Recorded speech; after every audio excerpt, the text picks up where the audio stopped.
Ladies and gentlemen, boys and girls, theys, thems, and MAGA, welcome in to the show. Episode 35 of Defend the Indefensible is in play. If you are a Trump supporter who regrets your vote, this is a safe space for you to come up here and express the when, the whys, the whats, the hows. We want to know exactly what led you to get off of the MAGA plantation. And if you're a Trump supporter who does not regret your vote, not a problem. I can give you several reasons as to why you should. Anthony is in the box, and we'll get started with him. Anthony, did you vote for Trump? Yes, I did. Wonderful. So, Anthony, do you regret your vote? Do not. Nope. If anything, I would double down. God bless you. Obviously, that's not possible. Double down on it. Would you vote for him for a third term? No, I mean, if it was his first term and I got another chance to vote for him again, if this would be his second term, then yes. But obviously, like I said, he can't run again. Well, I mean, you have to tell a lot of Republicans that who are now trying to get to run for a third term. We've already had bills introduced into Congress to get him to do so. They want to amend the Constitution. Congress? That is correct. What are you talking about? Congress is going to make him run for a third term? Is that what you're telling me? Well, a bill would have to be introduced into Congress to amend the Constitution to allow presidents to run for more than two terms. That's not going to happen. Listen, it's reality. We're not going to do hypotheticals. But It's not a hypothetical. It's a real bill. Republicans introduced it. you're going to say that's going to happen? They're going Do to do I that? think it's going to happen? I have no idea. I know they run the House and the It's not Senate, going to happen. so who knows? It's not going to happen. It's not a real thing. It's not going to happen. We'll see, I guess. Donald Trump's the one who's talked about fixing the elections. So there's that. What's he talking about fixing the elections? Elaborate on that for me. Oh, well, Donald Trump's words, he said, you're not going to have to worry about it anymore. It'll be fixed. It'll be fine. Those are his words. This was during the same speech, I believe, where he mentioned saying that he was a Christian or not a Christian, some shit like that.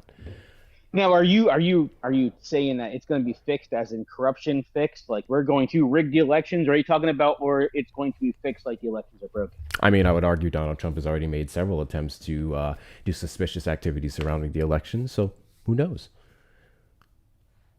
Okay, so you're saying that there are, some broken aspects of the elections that, some of our systems have been compromised, which it is documented. I'm saying Donald Trump is the one who was that, trying to break the system. Donald Trump had the richest man in the world. Oh, no, run there is alongside actually him. documented proof that our system has been compromised. Compromised to what degree? Compromised, as in fraudulent votes, all sorts of stuff going on. Do you think especially fraudulent coming out of votes is an Georgia. indicator of a compromised system? What would you call it? Of course, that's compromised. Well, every single system has its flaws, correct? So you're saying it's okay for the highest political position in our country to be compromised?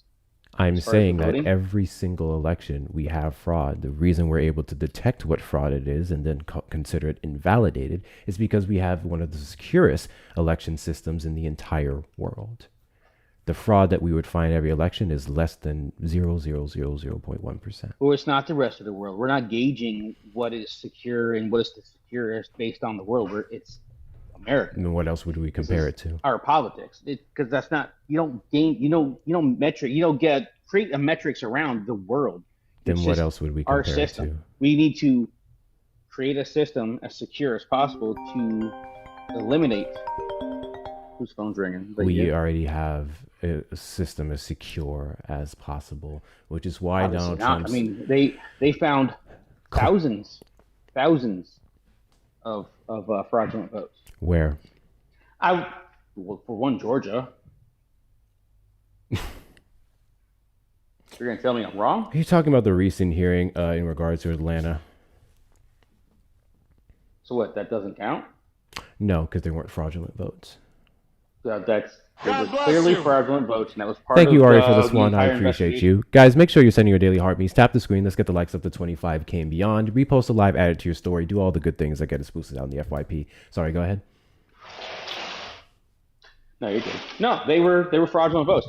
There was a big investigation around it, and how long did it last? I mean, the investigation started whenever Trump was like, Georgia this, Georgia that. Remember all that? And everybody was like, oh, Trump's being a fascist. Remember that? So, anyways, turns out he was right. There was a lot of fraudulent votes coming out of Georgia. Cool. Let's go ahead and go over this here. Let me get this on the big screen. Can you see what's before you on the screen here? Yes, I can. Great. I'm adjusting it a bit more. Hi, Fax. Good day, my friend. Good day. Good day. Just another day in paradise, huh? Alrighty. This is of the 11th. The FBI seizure of Georgia 2020 election ballots relies on debunked claims. An FBI affidavit used to seize 2020 election ballots from Georgia's Fulton County omitted key findings from state investigators that undercut many questions about wrongdoing, an NPR analysis finds. President Trump and his allies sought unsuccessfully to overturn that election, pushing baseless claims of widespread fraud. Fulton County's 2020 ballots were counted 3 separate times with the results affirmed. The affidavit, written by FBI Special Agent Hugh Raymond Evans and unsealed Tuesday, led to a judge signing off on a search warrant of Fulton County Elections Hub just outside Atlanta. The FBI executed that search warrant on January 28th, seizing more than 650 boxes of ballots and other 2020 election materials. Yet the FBI's justification for seizing materials from more than 5 years ago relies on misleading claims of wrongdoing that were already investigated in detail by state law enforcement. God bless you. I don't know why you guys do this. The claims largely align with allegations found in 3 cases presented to the Georgia State Election Board. Reports obtained by NPR show that investigators with the Georgia Secretary of State's office found isolated examples of Fulton County election workers violating rules and procedures, but ultimately those errors did not affect the country's accurate tally. The FBI did not reach out to state investigators for copies of prior investigations. 2 sources familiar with the ongoing probe who are not authorized to speak publicly tell NPR. The affidavit mentioned some of the state's investigations and that one case resulted in a letter of reprimand for the county, but omitted key details from the investigations, such as one conclusion that their findings do not affect the accuracy of the results of the 2020 election in Fulton County. Thus, going along with exactly what I said, friendly reminder that we always have errors in every single election. They are errors that we catch and insignificant to the overall count of votes towards any one candidate. So I would love to know what you're talking about regards to fraud. They found thousands. I think it was like 34,000 or something in one district. No, I believe you're talking about 30-something hundred. And then per that county at the time, they were not required to. I'm trying to remember the exact wording of it. No, I think there was like 30,000. There was pretty sure that was the last signature verification, Victor. I think that's the word you're looking for. Say that again. I think it was signature verification, which is part of the Georgia election law anyway. Yes, and they weren't required to keep them after the election, which is why they said they were quote unquote missing. That was the law at the time. Can I ask Anthony a question? Yeah. Anthony, I have a quick question for you. Mm-hmm. So, in 2020, Donald Trump was the president, correct? Yeah, well, in my timeline, sure. Yeah. Okay. Well, in the timeline, he was. Yes, in the timeline. Well, it depends. Everybody seems to be living in a different timeline right now, but yes, he was. Well, president. that's partly true. You're not wrong about that one. Yeah. Oh yeah. So then, if Donald Trump was president, he made all these claims about fraud all across the country while he was president, and yet none of that fraud was proven to be true. He wasn't president in 2024. And he won the election. So wouldn't it track that if there was going to be an attempt to steal the election, that would have been done when Joe Biden was president? I'm not understanding your question. Are you asking me if there was fraud when Joe Biden was president? I'm asking you to try to explain if when Trump was in charge, there was opportunities for him as the president to create all this fraud. There was none. It went through the courts. He was then running for the presidency when Joe Biden was the president. Trump won in 2024.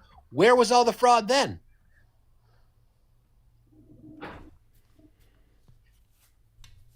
Where was the fraud when Joe Biden was president? Are you talking about? Are you talking about when Trump was elected in? Are you saying where was the fraud then, or are you asking me where was fraud during Joe Biden? Well, which one are you trying to ask me?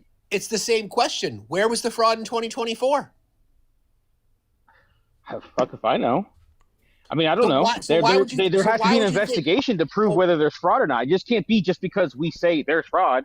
There has to be an investigation. That's so now literally we got the higher-ups which will Donald Trump and the Republican Party have been doing since 2020. Exactly, man. Well, the thing is, if they have intel that there could be fraudulent activity, then that would warrant an investigation. They have to show that there is, obviously So why grounds for an didn't investigation. why did they create investigate? investigating. But why But did the they thing is, investigate in 2024? they have investigations going out regarding all that. Have they? No, they don't. As far as I know, they do. They have investigations. He's talked about having investigations out there regarding elections. For the during 2024 election? Biden. Oh, recently? Oh, I don't know. You see, that was- man. Anthony, Why would think he? about Why what would he you just said. investigate his own? Why would Anthony. he investigate his own president? Presidential election? Exactly, man. Exactly. You just literally walked right Congratulations. into the point. You just walked right into the point. Do you get it? But if the Democrats felt that if there was corruption, if there was any kind of fraudulent activity, you don't think they would take that opportunity to open up investigation? It's not about that. It's about Donald Trump and the Republican is Party about that. I mean, the spearheading. Democrats Hold still on. hold a lot of It's power about within our them system. spearheading fraud. And you would imagine under a Democratic president winning the 2020 election and him hyper focusing on the 2020 election being stolen from him, that would corrupt every single investigation afterwards. But he didn't seem to care about midterms, and he didn't seem to care about the 2024 election. All that mattered is when him and his party won. In fact, he's already been laying the groundwork for midterms if Republicans lose those seats by saying if they win again, it's because they cheat. He says this is damn near every rally now. Didn't Hillary open up investigations around and lawsuits around illegitimizing the election for 2016? No. Yes, she did. Hold on. No, she didn't. She said it was stolen. Yes, she did. No, she did not. She said that there was... She did. She Anthony, definitely did. Anthony. She said that the Russians interfered in the 2016 elections, which they did. There's no. What do you mean they did? So there's proof that they interfered. If anything, they interfered and they were helping out Democrats. Yes, this was in regards to Russia. It wasn't in the way that they were saying they were interfering. Incorrect. Hey, whoever keeps They're calling on running ad YouTube, I campaigns know for you Democrats. hear someone on the panel. You can keep wasting your time or I can block the number. You choose. Yes, this was in regards to Russian collusion. And then Donald Trump sued her back for those allegations, even though we know that there were people very much sued, even some in proximity to Trump, over Russian collusion. It just wasn't tied to him specifically. Go ahead, Fax. Russia, if you're listening, remember that famous quote, Anthony. Here's an opportunity, bro. Here's an opportunity to try to be objective because you literally walked into the point about how when Donald Trump lost I didn't the walk election. into it. I was trying to understand your point can I because you were finish? having a hard time explaining it. Hector, did you understand my explanation? I understand clearly. Thank you. So in 2020, when Trump lost the election, he claimed in 2016 he won, no claims of fraud. 2016 he lost, all these claims of fraud. 2024 he won, no claims of fraud. Doesn't that seem kind of weird to you? No. The thing is, why would the person that won claim fraud against his own election? Now that would be the other party's obligation, which Hillary did. What you act like the Russian dossier didn't exist.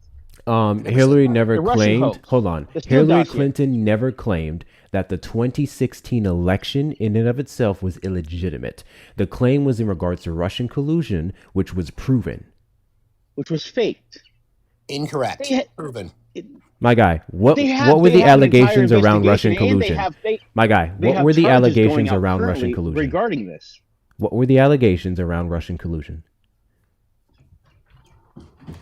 What were the allegations? That there was collusion? That it's a Steele dossier? What else? What else? I mean, collusion. You guys keep summarizing. You guys keep summarizing it as just the Steele dossier and Trump. Russian collusion was about more than Trump, my guy. And we have people prosecuted and sentenced. We have entities sanctioned in Russia because of their collusion in the election. It's well documented on the Treasury and other places that they interfered in 2016, 2020, and 2024. Your disconnect is where Trump's included in the name. That's the issue here. Russians, was fake. my guy, you can hyper focus on the Steele dossier, which simply brought up allegations that Trump may have been involved, which were not proven. We're not talking about just the Steele dossier. This is about Russia, and they've been proven to interfere in every single election we've had at least since 2016. Off of news from fucking Russia. I mean, it's all propaganda that comes out of that. What are you talking about? News with Russia? What? What are you talking about? Did you hear anything I just said? Russia. You're saying Russia indicted people and sent people to prison for the Russian collusion. Those words never came. We did. We indicted people. We in the United States indicted people because of Russian interference. Have you read the Mueller report, Anthony? You're saying we indicted people from the Steele dossier, which the entire thing was proven to be a hoax. Incorrect. How many times? Okay. Hey, Anthony, can you do me a favor? I need you to listen closely to the word coming out of me and Fact's mouth, okay? And I don't want you to just listen. I want you to comprehend the words coming out of our mouth. Russian collusion in our... bullshit, though. That's the problem. Okay, cool. Russian collusion is not just the Steele dossier. That was a specific allegation in regards to Trump and his associates that were tied into Russian interference, which, to be clear, 2 of his associates very much were tied to it. We couldn't do it with Trump. That was it. That didn't change the fact that outside of Trump, they still very much interfered, putting pro-Trump propaganda. Whether we tied Trump to it or not is irrelevant. They interfered. This is documented. Republicans and Democrats understand this. I don't know where you've been for the last decade, 10 years, but this has been everywhere. You keep connecting it to the Steele dossier because you're trying to excuse Trump. We're not even talking about Trump right now. That was the whole basis of the entire investigation. No, incorrect. It wasn't. It was. It that wasn't. That was the whole No. Russia bullshit. No, Anthony. Do you want to learn something, or do you want to be stubborn? Thank you guys for the follows. Anthony, do you want to learn something, or do you want to be stubborn? I'm gonna learn something. Learn me, bro. Learn me what it is you're talking about here. Because the thing is, it all started with Trump. No, that's a question. I asked you. We don't monologue after that. Hold on. And stealing elections, Anthony. and now you're going to say has nothing to do with Trump, which I'm getting lost Anthony, here on how you're connecting the dots. You said you wanted to. I got a violation, I think, Hector. I'll have to drop. What? Come back on your backup. You didn't even say anything. That's crazy. No, he didn't. I don't know what the hell. Here we go. This is Normally, I'm the one that gets FBI.gov. fucking violated. Do you see what's on my screen here?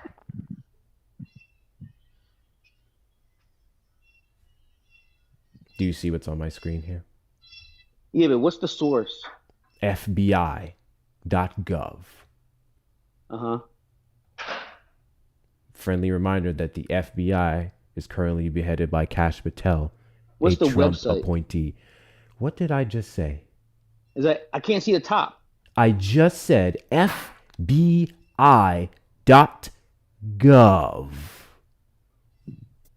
Well, I see the wanted by FBI, but I don't see the top. The Oh actual my website. God. You don't believe me? Show me the website. No problem. No problem whatsoever. Let me make this really easy for you. Let me make this super easy for you. Give me a second. I want you to look at the URL. Okay? If that's what you what I need, wanna see. I got you. Not a problem. I'm going to show you the URL. Okay? Cool. Great. Give me a second. No, that's my camera. Hold on. Ba, ba, ba. Oh, that's crazy. Look at that. Wow. There you go. Appreciate FBI.gov. We don't lie like Trump supporters, bro. Well, And if A lot I could of- add, if I could a add lot to of that, liberal lives do like to lie about them. Anthony, if I could add to that, the summary of the Mueller report, I will read it to you. The investigation produced 37 indictments, 7 guilty pleas or convictions, and compelling evidence that the president obstructed justice on multiple occasions. This is in regard to Russian interference. Mueller also uncovered and referred 14 criminal matters to other components of the DOJ. Trump associates repeatedly lied to investigators about their contacts with the Russians, and President Trump refused to answer questions about his efforts to impede federal proceedings and influence the testimony of witnesses. A statement signed by over 1,000 former federal prosecutors concluded that if any other American engaged in the same efforts to impede federal proceedings the way that Trump did, they would likely be indicted for multiple charges of obstruction. Russia interference in the 2016 election was sweeping and systemic. Major attack avenues included social media, information warfare, campaign that favored candidate Trump, and the hacking of Clinton campaign-related databases and release of stolen materials through Russian-created entities and WikiLeaks. Russia also targeted databases in many states related to administering elections, gaining access to information for millions of registered voters. It was absolutely a massive hack of our elections. It's okay, man, to admit that you've been lied to or that you're wrong. And where'd you hear that from? That's from the Mueller report. The Mueller report, there's a lot of inaccuracies in that Mueller report. So debunk one that I just gave you then. Debunk one. Go ahead. Man, I'm not going through all that. Thing is, there's been investigations about the Mueller report. Was it Jack Smith? That's Jack Smith, right? He's the one that was involved in all that? Nope, that was the Durham report. And you know what the Durham report found? The exact same thing. Then why is Jack Smith got charges gone? They're pushing charges against him for the entire Russia hoax. I don't know. Why is Letitia James being charged? Why is he going after Lisa Cook? Why is he going after several other individuals? That's court cases. Yeah, I know there's a reason, and the reason is fake allegations that courts have already tossed out. He's going after people who told the truth about him, people that he's been unable to substantiate, show any proof of being against him. Like, duh. Donald Trump has prosecuted the hell out of several individuals since taking the Oval Office. They're working on charges on Hillary with the whole Russia. No, they're literally not. They're literally not. He's talked about charges and then he's dropped it. When he won the 2024 election, what did the man say? No, not even 2024. Let's go back to 2016. When they said, are you going to charge Hillary Clinton? And then he said, oh, no, I think it would be a terrible thing. It'd be a terrible thing to prosecute a former president's wife. I can't do that. It would be a terrible thing. It's been bullshit. That's why he walked it back. And you have the immunity of when you hold office, you do have... No, you don't. That is a recent ruling, and then it wouldn't apply to Hillary Clinton because she was never president. And Anthony, bro, you don't have to debase yourself for Trump. The evidence is overwhelming. Overwhelming, man. You literally there's no reason for you to debase yourself in support of this guy. None. Why are you arguing something that it just makes you look bad, man? It makes you look bad. I mean, call me uneducated, but the thing is, I'm going to stick with what I've been hearing and my sources from what I've been hearing about as far as the Mueller report. Okay, so what I would like for you to do is give me one of those sources. I would like for you to articulate something substantial that shows that the Trump administration has been right on what they said about previous elections and current individuals who were prosecuting him during that time. Every time I talk to you people, I don't have a computer in front of me, and I'm not tabbing out and doing all that mess. So you don't want to? Okay. I would love to have a computer in front of me to be able to go back and forth. W's in the chat to Natalia for the $25 cash app for new PC. Thank you, Natalia. Thank you so much. W's in the chat to you. W's in the chat to you. W's in the chat to Sean for the $5 super chat. There's a new MAGA chain battery. It's called Cakes and Clement. Fuck off, John. W's in the chat to Sean. W's in the chat to you. Guys, best way to support the platform is going to be links in the bio. Cash App, PayPal, Venmo. Hector Talks with 2 R's and Hector Pal with 2 O's and 2 R's. If you're over on the cheap side, you may send a super chat or a super sticker. Please make sure we're taking care of facts while he's here as well. His links are also available in the bio, and I want to hear him say some thank yous the next time he speaks. So, guys, do all the quick things. Double tap the screen, share out the live to your friends and family, repost, add it to your story, send your daily heart meets, hit that follow button in the top left corner if you're not following me already. Follow Facts as well. And let's knock out these little 1 cent gift goals. How have we not touched this yet? Let's knock out these little 1 cent gift goals. Get us boosted on the FYP. Okay, back to you. Why is your chat so toxic, bro? These people are crazy. They're awesome. They're pretty damn awesome. They pride themselves on information, and you haven't said anything substantial since you've been up here. I have a question for you, because every single thing that we've given you, every single thing we've mentioned to you, you've just met very aggressively, and you haven't even clearly heard our points because we've had to repeat ourselves several times because you misunderstood them. Why is your knee-jerk reaction to defend Trump? Why are you defending politicians like that? He's my president. I thought we're not supposed to trust politicians. He's my president, and I voted for him. I know he's your president, and I know you voted for him, and I'm telling you that you voted for a man who played you like a fiddle. I don't believe it. You don't want to believe it. You don't want to believe it. Yeah. What about the thing is, You want to sit there and say how bad Trump is, but you're not willing to criticize Obama. Let's have a conversation about Democrats. I don't care if it's Obama or whatever. Let's do it. I want to hear what you want to hear some criticism on. Let's do it. Are you willing to criticize Obama? Are you willing to criticize Biden? Well, for what? You actually was. The Democrats for what? have actually been starting to criticize Biden, but they won't criticize Kamala. What are we supposed to? Oh, here we fucking go. What are we supposed to criticize? Give me something. Kamalism. Kamala. Did you just say Kamalism? Kamala. She's a joke. Kamala. Hey, can you say comma? Listen, I say don't start. Don't you don't start. Like it, kick Can you say Kamala?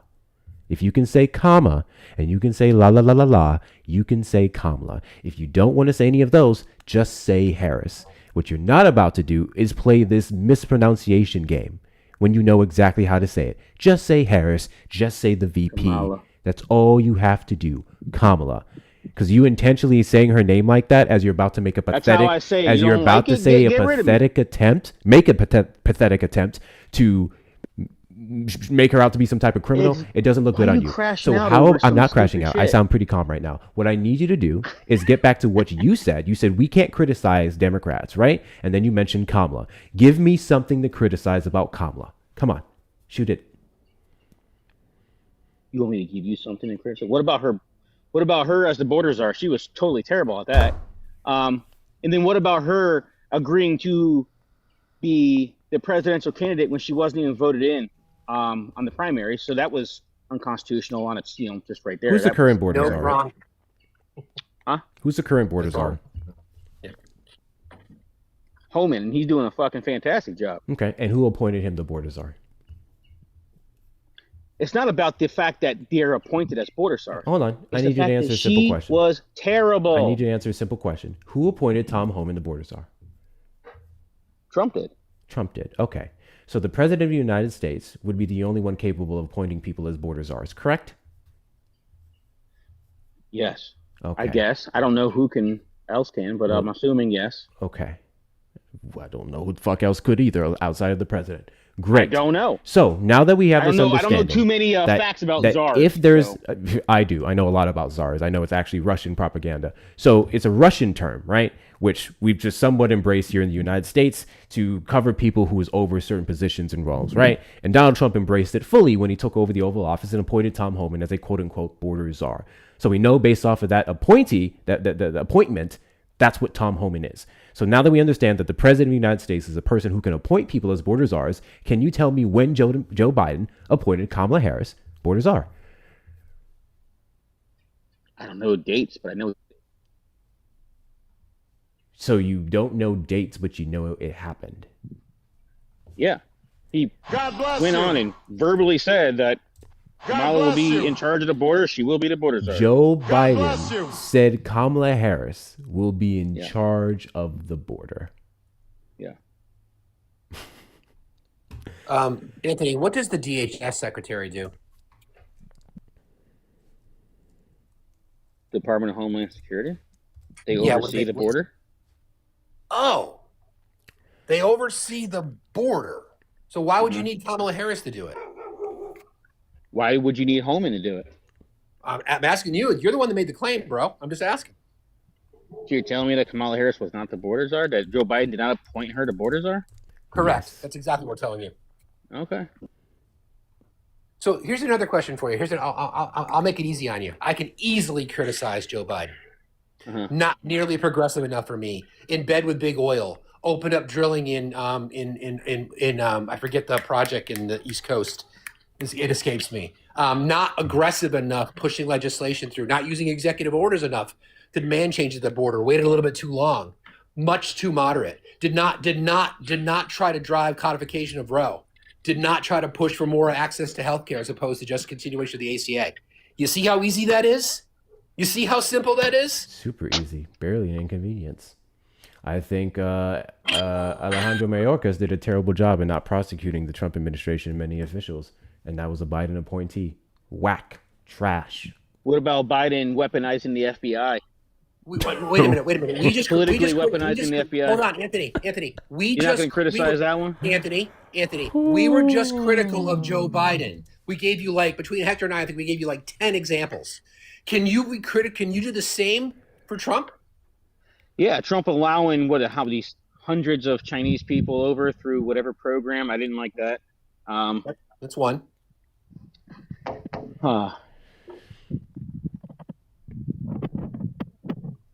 I will say that we were pretty weak on deportations. We should have gotten more people out. I would have liked to see at least 2 million, but we're pretty weak on that. We should have been harder on getting people out. So I don't know why. I mean, but that's two. We should have got more people out because we're not gonna hit the number that we need to hit by the time he's out. That's the same talking point. We gave you 10. Can you come up with 8 more? Well, I mean, I don't know if I can come up with 8 more, but I'm giving you examples. Well, so you just accused us of not being able to criticize our president. I can criticize Barack I just Obama did. too. You can't tell me I'm not doing it. I am. Well, I can, but you told us to the left we can't criticize. And literally, we just gave you 10 examples. So maybe you're the one. Well, you didn't criticize Kamala. You only criticized Biden, which the Democrats have kind of turned again. on Biden. What am I supposed to Harris criticize on Kamala Harris? I can do that as well. It's not that hard. I'm about to say it's actually very easy, but I specifically, since he's the one who had all this smoke for her and did this whole thing about her name, I specifically want to know what I'm supposed to criticize her on. Why do y'all have such a problem with people bringing up Kamala? I don't understand. Kamala, dude. You just miss every single thing I just said. You're the one who has all this smoke for her. I can sit here and I can have a full-blown, intelligent conversation with facts still matter about the issues I had with Kamala Harris. What I need you to do is substantiate what your beef is. Because every single time I talk to a Republican about what their issue is with her, they give me fuck all. Her housing policy that she put out there was absolutely fucking atrocious. I'm that was sorry, the stupidest thing I ever heard. The housing policy of building 3 million new homes by the end of her first term, $25,000 down payment assistance to first-time home buyers. That was terrible. What was terrible about it? So we're just going to start giving money out to just everybody? It's not how that works. So at what point? You guys complain about tariffs. Thank you, Pedro, for the dinosaur. When we start I appreciate giving millions and trillions of dollars out to people for housing, at what point do we crash the housing market? Because now the housing market's flooded with all this other crap, and then plus it's going to raise things up even more. You do understand that states already individually have. You do understand states already individually would have housing down payment assistance programs, right? This would only be expanding that to a federal level. Quite literally does. West Virginia has 10,000. Some places have 15,000. Chicago, I believe, may have 25,000, or I'm mixing that up with a recent thing they just did for a ruling they had last year for black people for like housing discrimination. I think I'm mixing them up. But states already have programs, and the federal government being able to take on more than an individual state makes sense. They have more money. It was $25,000, and fun fact, there would still be requirements that would allot you this money. You can't have a 420 credit score and working at a McDonald's and go get $25,000 from the federal government. So why are you sitting here making it out to be she was just going to hand people money? That's not how anything in the government works. Well, obviously you got to qualify. You got to meet a certain criteria. So then what do we do? There's going to be a large portion of people that would suddenly meet a criteria to just get money handed to them. So yeah. How would they meet this criteria just based off of providing the 25,000? What? You don't get money, Anthony. It's a tax credit, bro. You don't just get money. It's not how it works. You don't go to the gumball machine and put in a quarter and get $25K to buy a house. That's why I think you're just trolling, man. You can't be this. You can't. The thing is, first-time home buyers don't even have to put up $25K, which the $25K doesn't even make sense. Have you ever tried to buy a house? Do you own a house, Right. Anthony? Really quickly, W's in the chat to Cheeky for the $10 Venmo. Tell Anthony that if he enlists in the military, they'll give him a fabulous bonus, which he can use to buy that computer he needs. So I have one too. I have a computer. I actually have 2 of them. But I'm at work. Well, I'm done working. Anthony, at the house. 1 second, Anthony. W's in the chat to Cheeky. W's in the chat to Cheeky. I appreciate your support. Thank you, Creative Nikki, for your $5. It says here, so Hector doesn't keep yelling at us. Thank you so much, Nikki. That's exactly how that goes. We support creators on here. Otherwise, you're going to hear some yelling from me. 6,000%. Guys, double tap the screen. Let's get the likes up to 100K and beyond. There's 826 people in here, not including whoever the fuck's on YouTube. Oh, psych. We have, we got a shit ton of people in here. Tap the screen. Tap the screen. Those of you on the YouTube side, make sure you hit the like button. All right. Anthony, do you own a house, bro? Do you own a house? No, I do not own a house. Oh, then why are you talking about it, man? Let me ask you this question. I need to own a house to know that you don't need $25,000 to put down for a first-time home buyer? Anthony, here's the question. Kamala Harris introduced legislation, whether you like it or not, you obviously don't understand it. She introduced legislation to address a crisis in our country, which is lack of affordable housing and the cost of housing. Now, you can disagree with the policy, you may not like it, but what was Trump's solution to that same problem? Go. To the housing issue? Uh-huh. Well, didn't he just put forth, what was it? He was going to sign executive order stopping corporations from buying up shit tons of land and properties, That executive which would then order, help drive prices down? That executive order does not undo the Dodd-Frank Act. Correct, bro. That's correct. Executive orders aren't legislation, right? And then he would have been Well, a he's part of the working on Supreme getting Court it pushed through justices Congress. and his picks that undid that action that allowed them to compete with American citizens directly. Are you familiar with the Dodd-Frank Act and the provisions in it? No. Okay. So one of the provisions in said act was that before BlackRock and other corporations can go on the market and buy homes, they would have to wait 3 months because it would make no sense that you and I have to go up against billion and trillion dollar corporations. Does that make sense? Mm-hmm. Dodd-Frank Act, when it got repealed, or not repealed, mixing all my words up, said fuck that. It said fuck that. They can now just do it. Second a home goes on the market, they can now compete with you and I to buy it. And that's when we saw a significant increase in these companies buying said homes. So, Anthony, don't you think it's interesting that everything that you brought up, it's been pretty simple. Notice how, because of Hector's gigantic brain, how in myself, I'm relatively smart, that it's pretty easy for us to counter with what you're saying with actual facts and evidence. And what I'm hearing from you is a lot of talking points. Well, So again, like the question I asked you it before. is a lot of it is Wait, talking bro, I'm in the points. middle of a sentence. Hold on. Oh, you'll be okay. Hold on. You got hold on. 2.747 thousand It's okay. people that That's, are liking that's fine. you. That's okay. It's no problem because Hector's chat's awesome. I love them. They know that. My point to you is like, why are you continuing to debase yourself in support of this guy? It's not necessary, man. Come see the light. He's lied to you at every single turn. Do you think you're going to get an invite? He's not going to pick you, bro. At what point do you guys see the light? Because now you want to sit here and criticize me Can you for answer who my question, I support. though?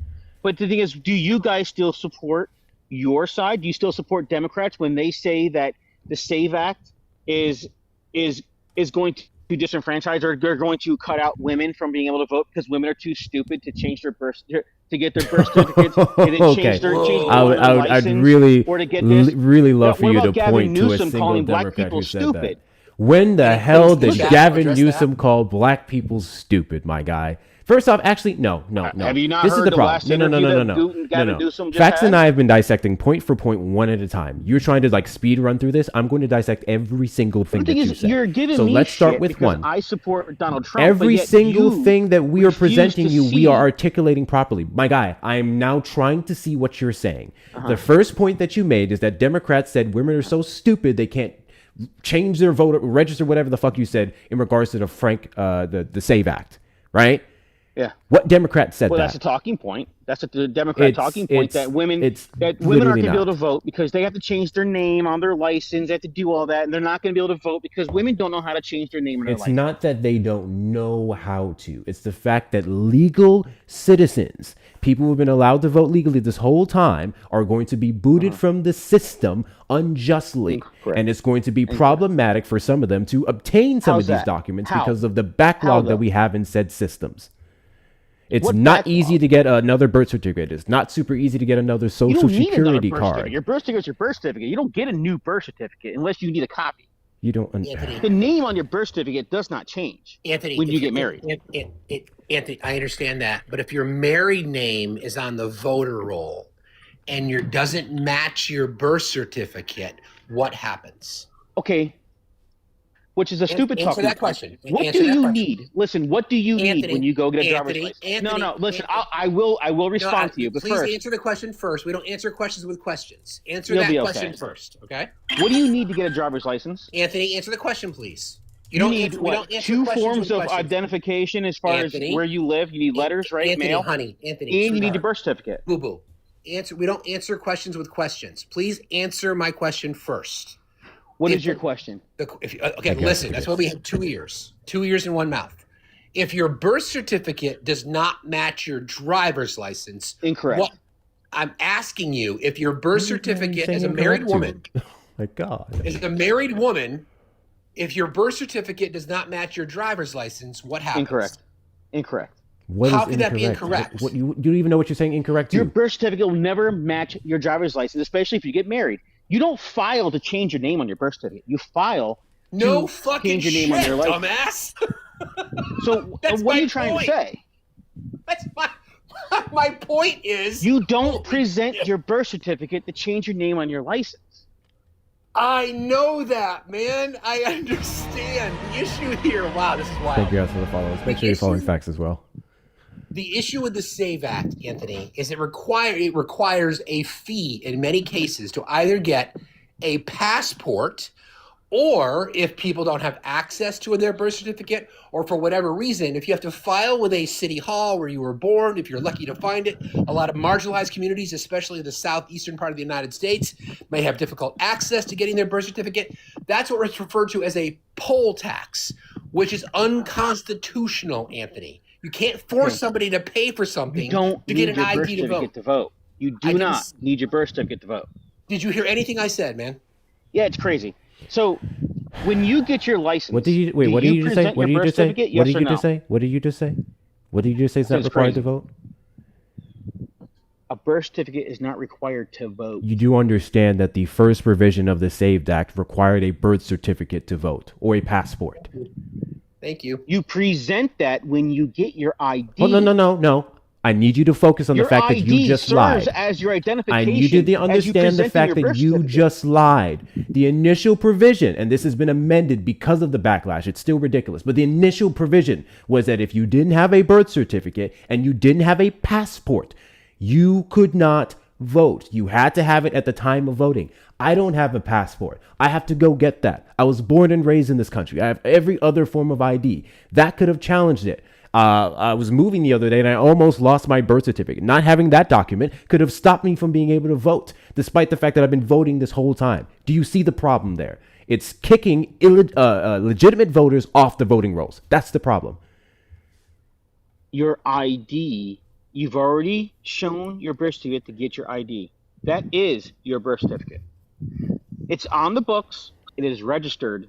You have your birth. That is your birth certificate. Anthony, I don't understand why that's so difficult for you guys to understand. Because you're not listening, Anthony. Does a driver's license have your proof of citizenship on it? Yes or no? You can't get your driver's license without a birth certificate. That's not the question, Anthony. Listen to the question. Just listen for a second, okay? Listen. Does your driver's license prove your citizenship? Yes or no? Does it? Historically, yes. No. Because you need to prove it. You need to show your birth certificate. Yes. No, that's not what I'm asking. I asked you, does your driver's license show your citizenship? Yes or no? I would say no, but in order to get your driver's license, you have to be a citizen because you have to present your birth certificate and your social security card and your two forms of fucking mail. So you do not. Yes, that's you can't have bro. You can't have a social security card and a birth certificate without being a fucking citizen. I mean, this is crazy. Anthony, that's not the question, man. The question is simple. You can't present your driver's license as a valid form of ID under the SAVE Act because it doesn't show your citizenship.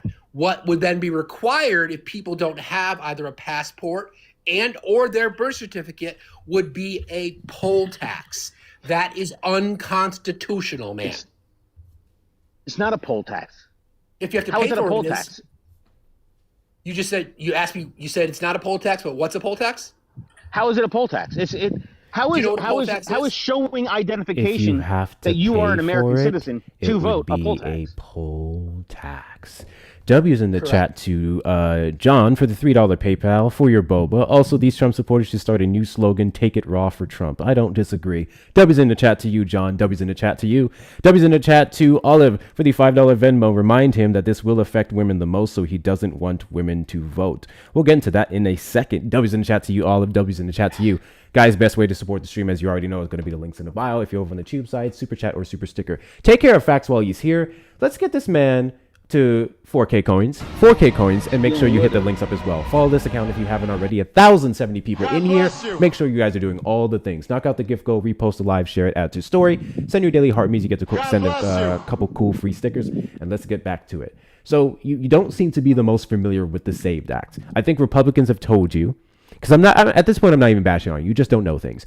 Republicans have I told honestly you. haven't even heard Republican talking points, and I've only heard Democrat talking points on it. But just common sense is just driving me to say, now they're saying you need. So let me get this straight. You all of a listen sudden, to now you one need to side your birth speak on the certificate, you act, do all that, but the and thing your is, immediate reaction to listening to one side is just that they're wrong, without even knowing the other argument. it's ridiculous talking points. What is the ridiculous talking point? Because you misrepresented They're those saying talking that points. women aren't going to be able to vote. How is that? We literally have Every explained woman, already when they how get that would married, happen. they get their marriage certificate. They go down and they change all that because they have to change their name across everything. Some women don't change that. Some women still Well, go by their that sounds original, like their maiden that's names. their problem. Maybe they should have done it before. Why should you have? Because that's part of getting married. They're No, supposed to it's do not. that. You don't have to. You're not supposed to. That is traditionalist You're view. not supposed to. Some people When you get married and keep their unless there is names. unless there is some kind of documentation to where you want to keep your name, because that is a thing. Yeah, But that happens. there is documentation to Successful people who maybe built their entire fortune off of their name will get married with prove that. So that you tell me name. successful people aren't smart enough to take It's not about being smart enough. It's about the ridiculousness of booting legitimate voters off just for an not ID, booting legitimate voters. particularly All you have to IDs do that is would just not prove prove that you're a what's being citizen. made. And birth certificates are presented when you get your ID. That star on there, real ID, that is proving that you are a citizen. Are you talking about real IDs for driver's licenses? That's what you have to show to vote. Yes.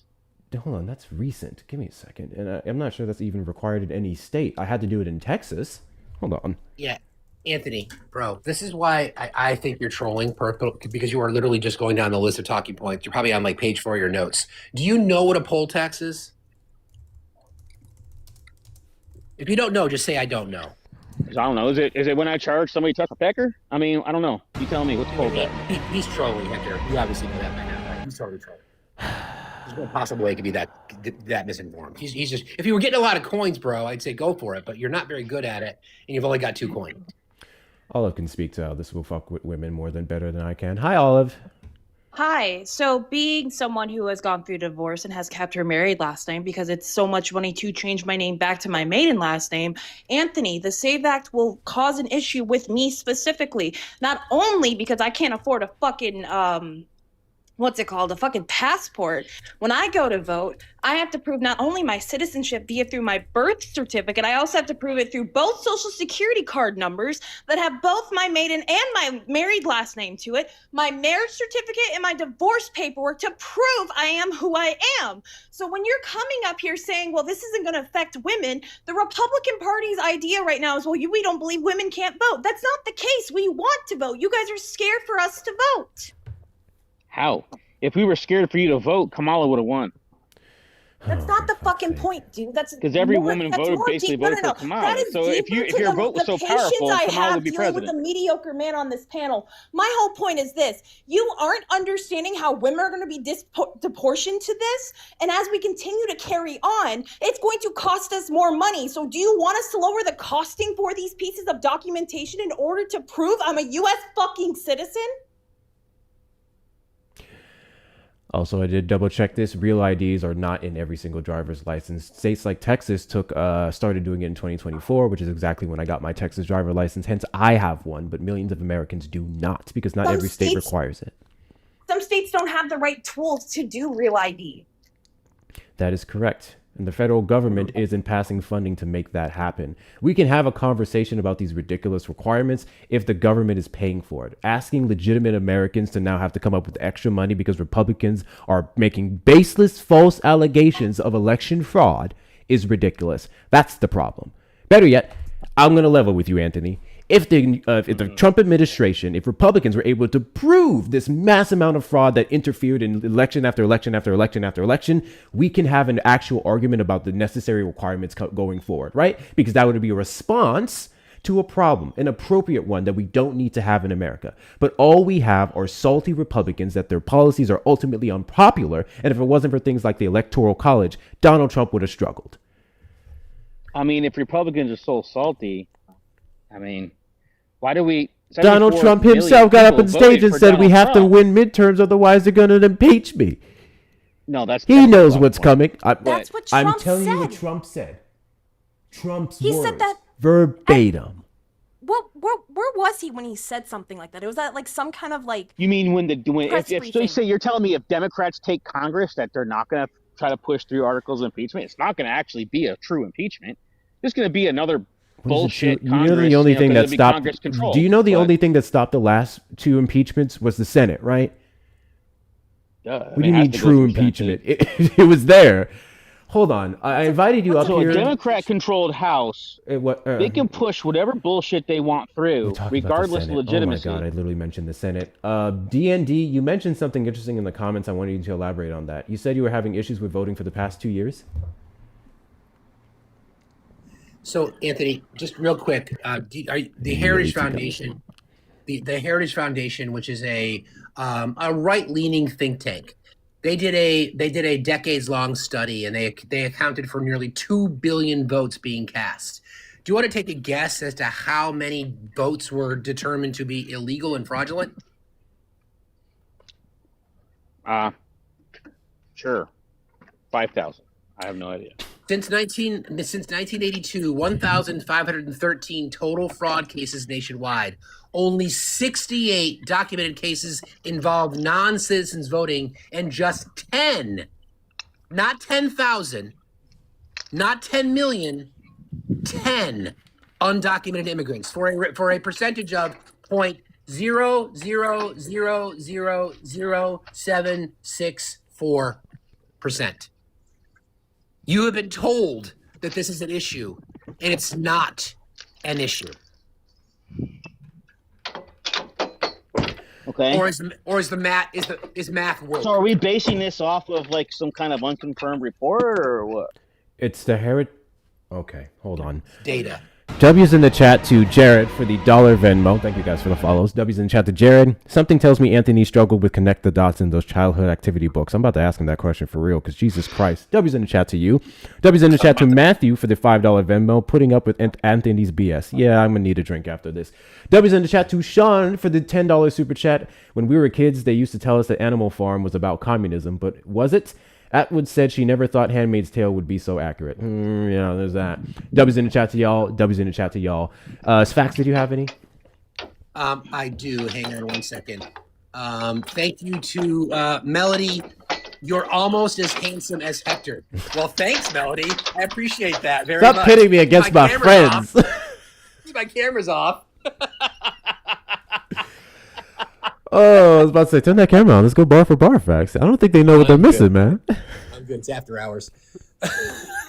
You got to pay extra for that. That's right. Facts after dark. But Anthony, like, this is why we think that you're trolling, bro, because you're every single thing here. You're just trying to say, what about? It might just be better. You can say, Hector's chat will applaud for you. And we can say, hey, thanks for trolling. We had some fun with you because we're exposing a lot of the truth that a lot of people may not realize. But bro, come on. This is ridiculous. This is ridiculous now. It's ridiculous. It's crazy. It's unnecessary. And you're not very good at it, by the way. D&D, are you there? I am. How y'all doing? Oh, good. You mentioned something in the chat I wanted you to elaborate on. Can you hear us? Yes, I can hear you. You said you couldn't vote for 2 years. Down in the state of Texas. Yep, I was down in the state of Texas, and I went to get a driver's license. I'd been licensed in the state of Arkansas for over 21 years. Whenever I got my license in Arkansas, my birth certificate did not match the name on the license that I received. I was born to an unwed mother, and so I carried her last name, even though my name was always my father's last name. We used school records, social security card, all those things to get my license in my name, and my birth certificate never affected me until I moved to Texas. And for 2 years, I had to go through the court system with 17 forms of federal ID, including military ID from when I was in the Marine Corps, that all had my last name on it, but my birth certificate didn't match. So I was unable to register to vote, unable to get a driver's license until I cleared it all up. Cost me about $2,700, took me 21 months, and eventually I did get my license. I got my birth certificate changed and all that, but this is going to affect a lot more people just because of conservative laws that were passed a long time ago. In the state of Tennessee, when I was born, you could not have your father's name on that birth certificate if you were born to an unwed mother. So that's just my story. And in my household, my wife is adopted. Her actual birth certificate is from her original birth name. And so it does not match any name that she has throughout her life because she was adopted in a closed adoption. She has 2 birth certificates, automatically affects her, and she can't get through the system to get her stuff straight right now. So it will absolutely affect men and women alike. So I just thought I wanted to share that with you guys. To say that it's not going to happen is bullcrap. One person is too many to deny them the right to vote in this country, especially when you're fighting fascist pricks like Trump. Whose name did you end up taking when you were born? Your mother's? Yes, my mother's. So why did you need a name change? I didn't take my mother's name. That's what was given to me in the hospital on the birth certificate. Yeah. I carried my dad's last name my whole life. He was always there. They just weren't married. So the state laws in Tennessee. When you get your ID, you have to present your birth certificate, and your name on your birth certificate has to match. Yes. To get your ID. So how do you take someone else's last name when your father's name wasn't on the birth certificate? That's the thing. Every document I ever had other than my birth certificate carried my dad's last name all the way through school. But that's not your legal name. I understand that. Good point. So that sounds like a mistake on your part. Oh my God. Yeah, I was an infant. Yeah, a mistake on my part. Oh my God. I didn't know you had that much power when you were born. Maggots are dumb as hell, man. I mean, what the fuck? So your name on your birth certificate, you have that. Anthony, you know your name on your birth certificate. That's your legal name. Anthony, we but can you smell the go smoke. by a different name that's not even related to anything on any of your paperwork documentation. So you chose to take a different name. Yes. My social security card carried my father's last name. All my documents through school carried my father's last name. How does your social security card carry your father's last name when your father wasn't even on the birth certificate? I don't know how conservatives figure out this dumb shit, brother. I'm just telling you this is the way it happened. Okay? I'm just trying to legitimize your story here.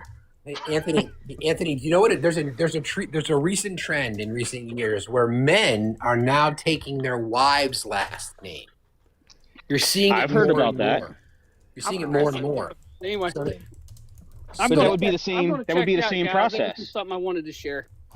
Yeah. Thank you so much, D&D, for coming up and sharing that story. I appreciate you. W's to D&D. W's to D&D. So why should an American citizen have to go through all of that to be able to vote? Better yet, his opportunity to vote in key elections was taken away from him via something he didn't even choose. Why is that fair?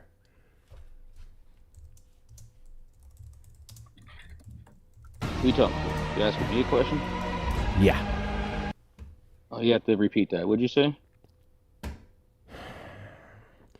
Why is it fair that American citizens such as him has to go through all those leaps and bounds And thank you for your service, a member of our military. Why should he have to go through all of that to be able to vote? And quite honestly, I don't really truly believe his story. I think that was probably bullshit. But Because you don't listen. oh, I listened. No, I even.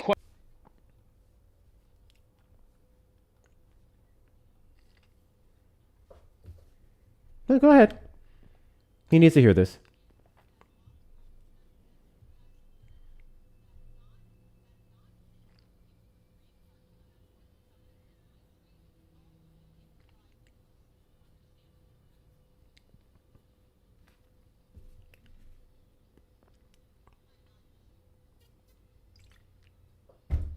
Jesus Christ, man.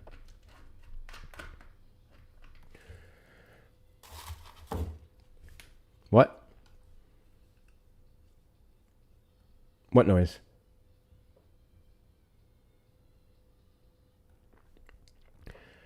YouTube, you just got muted because we played the drop song. The drop song will get me a copyright strike over there. That one was a freebie, y'all. I got sick and tired of him bullshitting us, playing in our face. Trump supporters request up in the box. For a while. Yeah, it has literally, it's been an hour. Trump supporters request up in the box. You're the demographic of people I'd like to have a conversation with. If you're over on the tube side, you can call the number on the screen, 737-295-5321. Bat, did you vote for Trump? No, I'm not really into voting, but I do support him. You're not into voting? Wait a minute. Shit. Come back. Come back. I dropped him too early. I got tired of him. Come back. Come back. Come back. Come back. I forgot Fax is here. Come back. I'll let him lead that conversation. Come back. Come back in the request. Come back in the request. I'll talk to you. No, Fax will talk to you. Give me a second. We're going to do a PSA. Give me a second, Bats. We're going to do a PSA. Hi, everyone. There's 1,300 people in the live right now. If you're not following me, hit that follow button in the top left corner. We are live every Saturday at 3 p.m. CST and randomly throughout the week, just about every day at this point, actually. Need you guys to do a couple of things. Hit that follow button. Send your daily heartbeats. Consider becoming a fan club member. You get a couple cool stickers when you do. In fact, I'm about to show you one. Remember all the things that guy was saying? It felt like a big yikes. You can send that big yikes sticker upon becoming a fan club member. It only costs 1 coin. 1 coin. Please follow my amazing panelists here. They all go live and host fantastic shows as well. Fax, you should be good to come back on your main, by the way.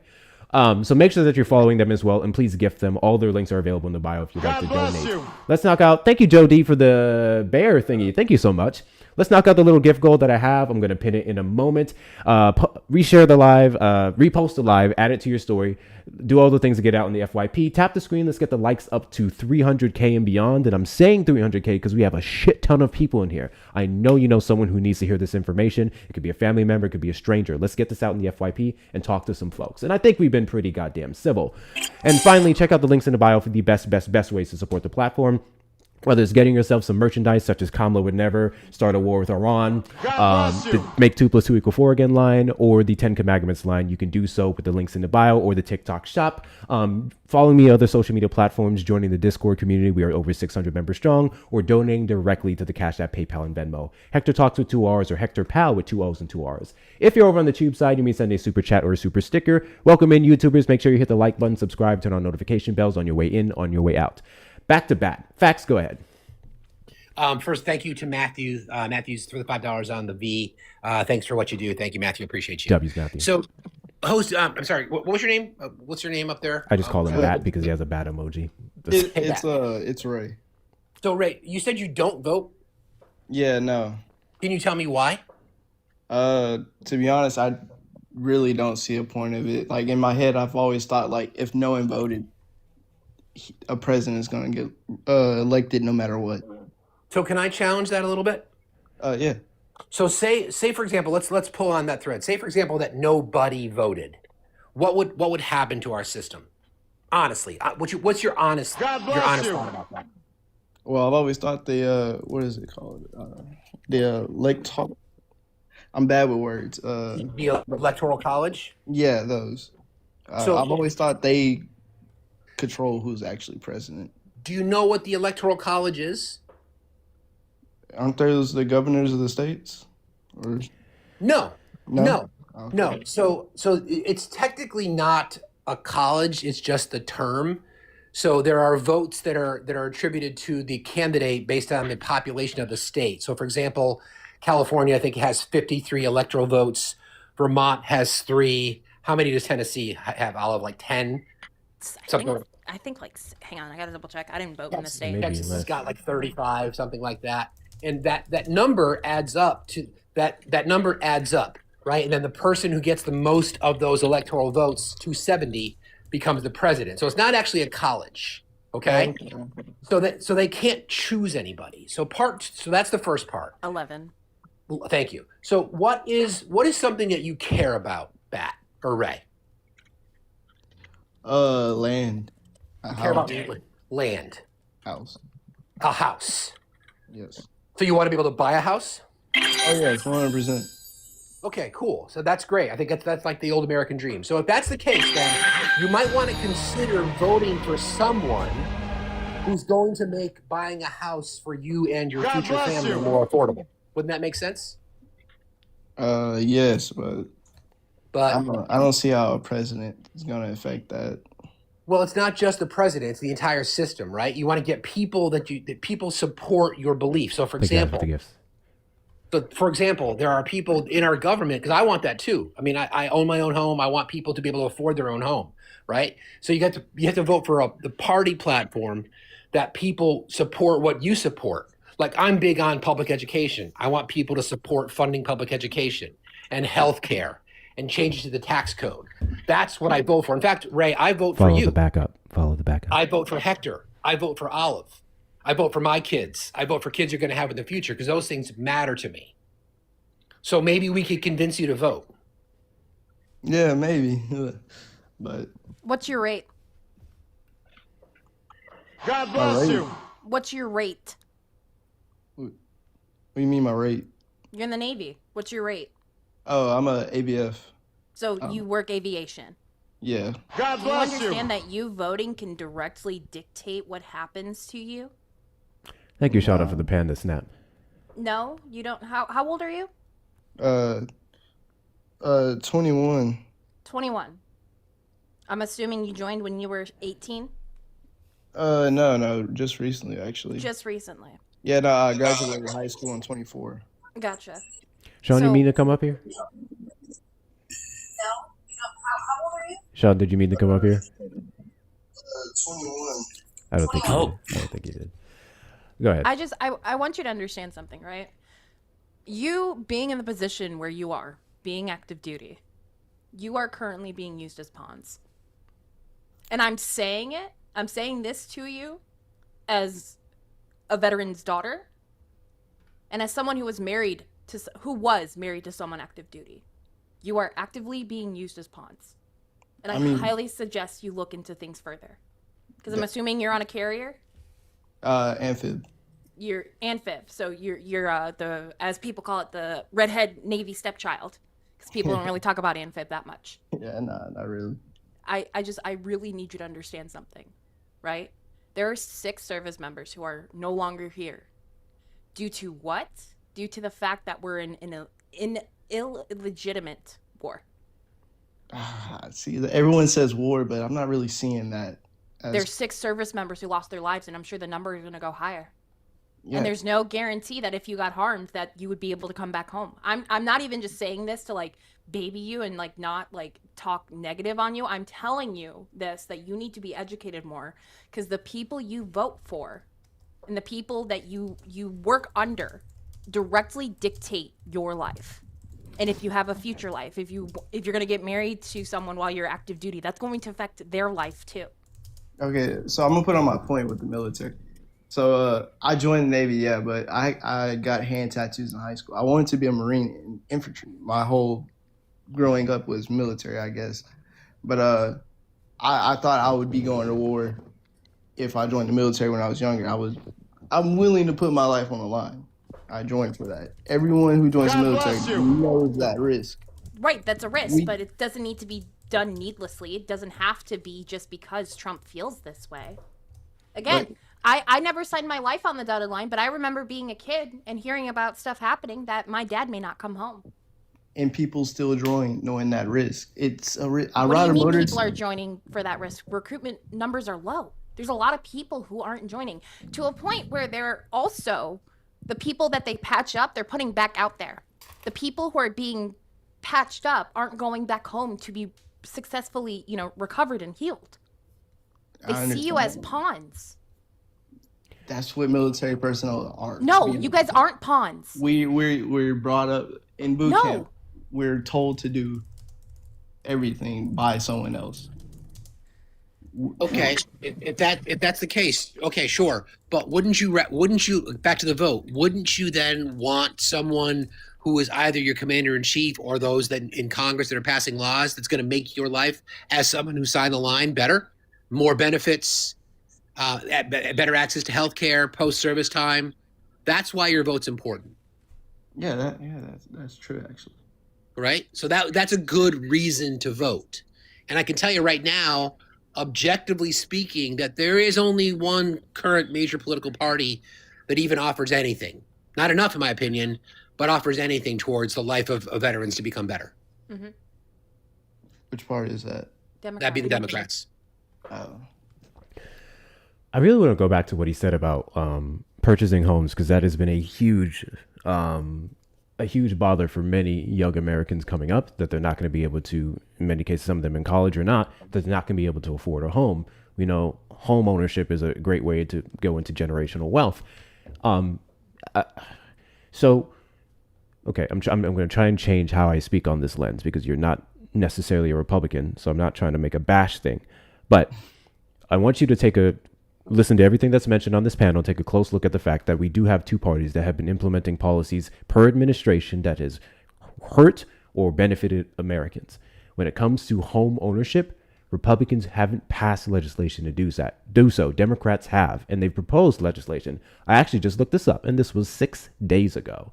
Senate Democrats introduced the American Home Ownership Act to stop Wall Street's housing grab and get homes back into the hands of families. So this is something that's been proposed by Democrats time and time and time again, because corporate Wall Street and some of these big industries will buy up homes, and then we have to then buy it back from them at jacked up prices. They would use crazy inflation rates from 2022, which are down now, to justify these homes being at said price. And in response to that, we had Kamala Harris in the 2024 election with her proposed plan to build 3 million new homes by the end of her first term. One of the reasons why homes are expensive right now is because we just don't have enough, so they can justify jacking up the price. You add more homes to the market, that decreases the cost, supply and demand, right? There's plenty ideas and plans that Democrats propose. Donald Trump specifically, and Republican Party specifically, their plan for home ownership and reducing the cost is kicking out immigrants. Does that make any sense to you, Bat? God bless you. Kicking out immigrants? How do you think kicking out immigrants will reduce the cost of homes? Like illegal or citizen immigrants? Literally both.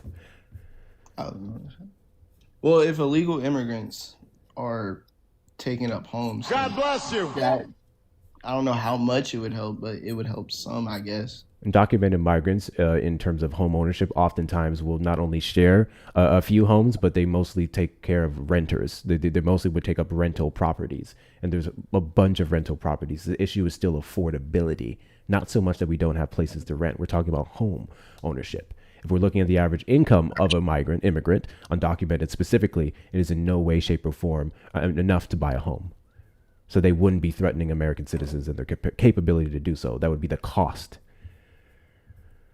And Bat, I think we're all aware as a service member, you're going to have options to or access to things that maybe non-members of the military would do for home ownership. I get that. That's part of it. Still, I understand that, which puts you in a unique position. At the same time, though, you still have to understand that it's not just you. Your vote really matters. You took an oath to defend the Constitution, right? Yes. Not a person, not an office, the Constitution, right? Right. So your vote, because you are honoring your oath. If you don't vote, it puts people in power like Donald Trump, who doesn't honor the oath. Mm-hmm. So that's an argument right there for you to vote. Hey, Batwing. Sorry to interrupt. Don't mean to, but I just want to do a quick mod announcement and then just go ahead and get out of here.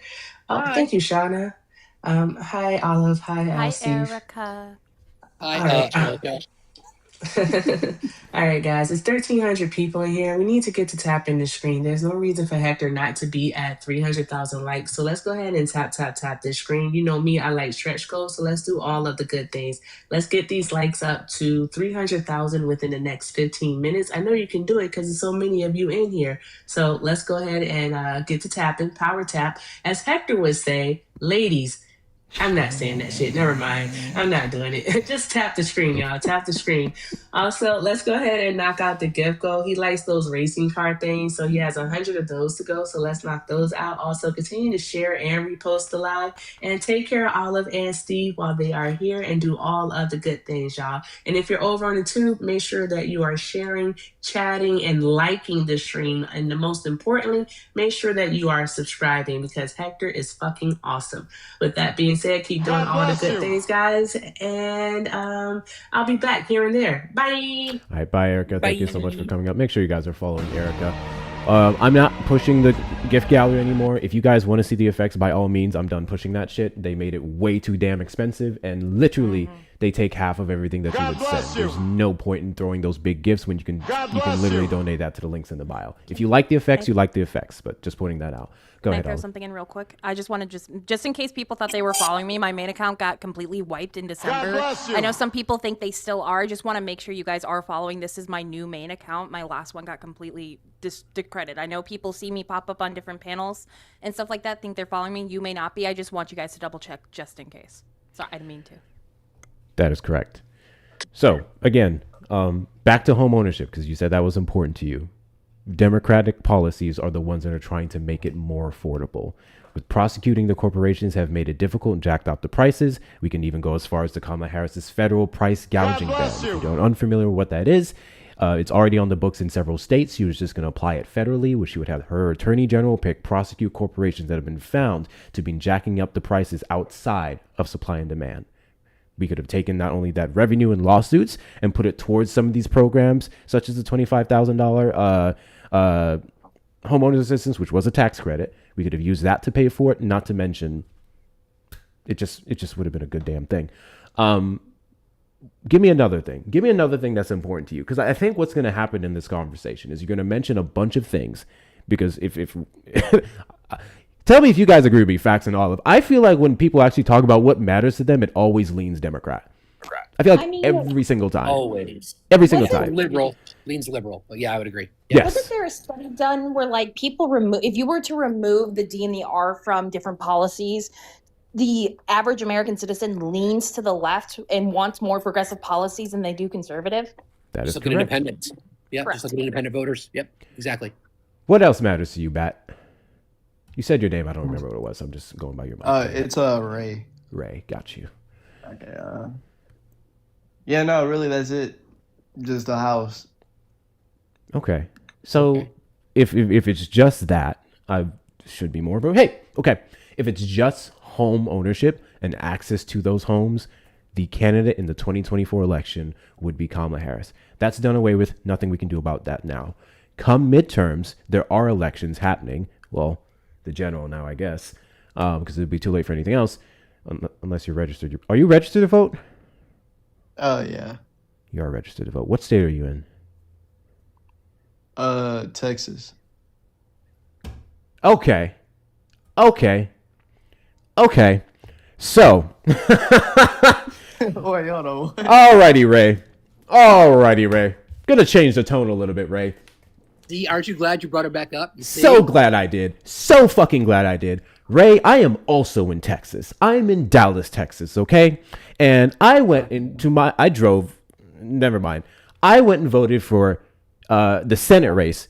Jasmine Crockett, the governor race, Gina, I cannot remember her last name for the life of me, because these are the Democrats who push forward the policies of Kamala Harris, of Democrats in general for the last, 60 years.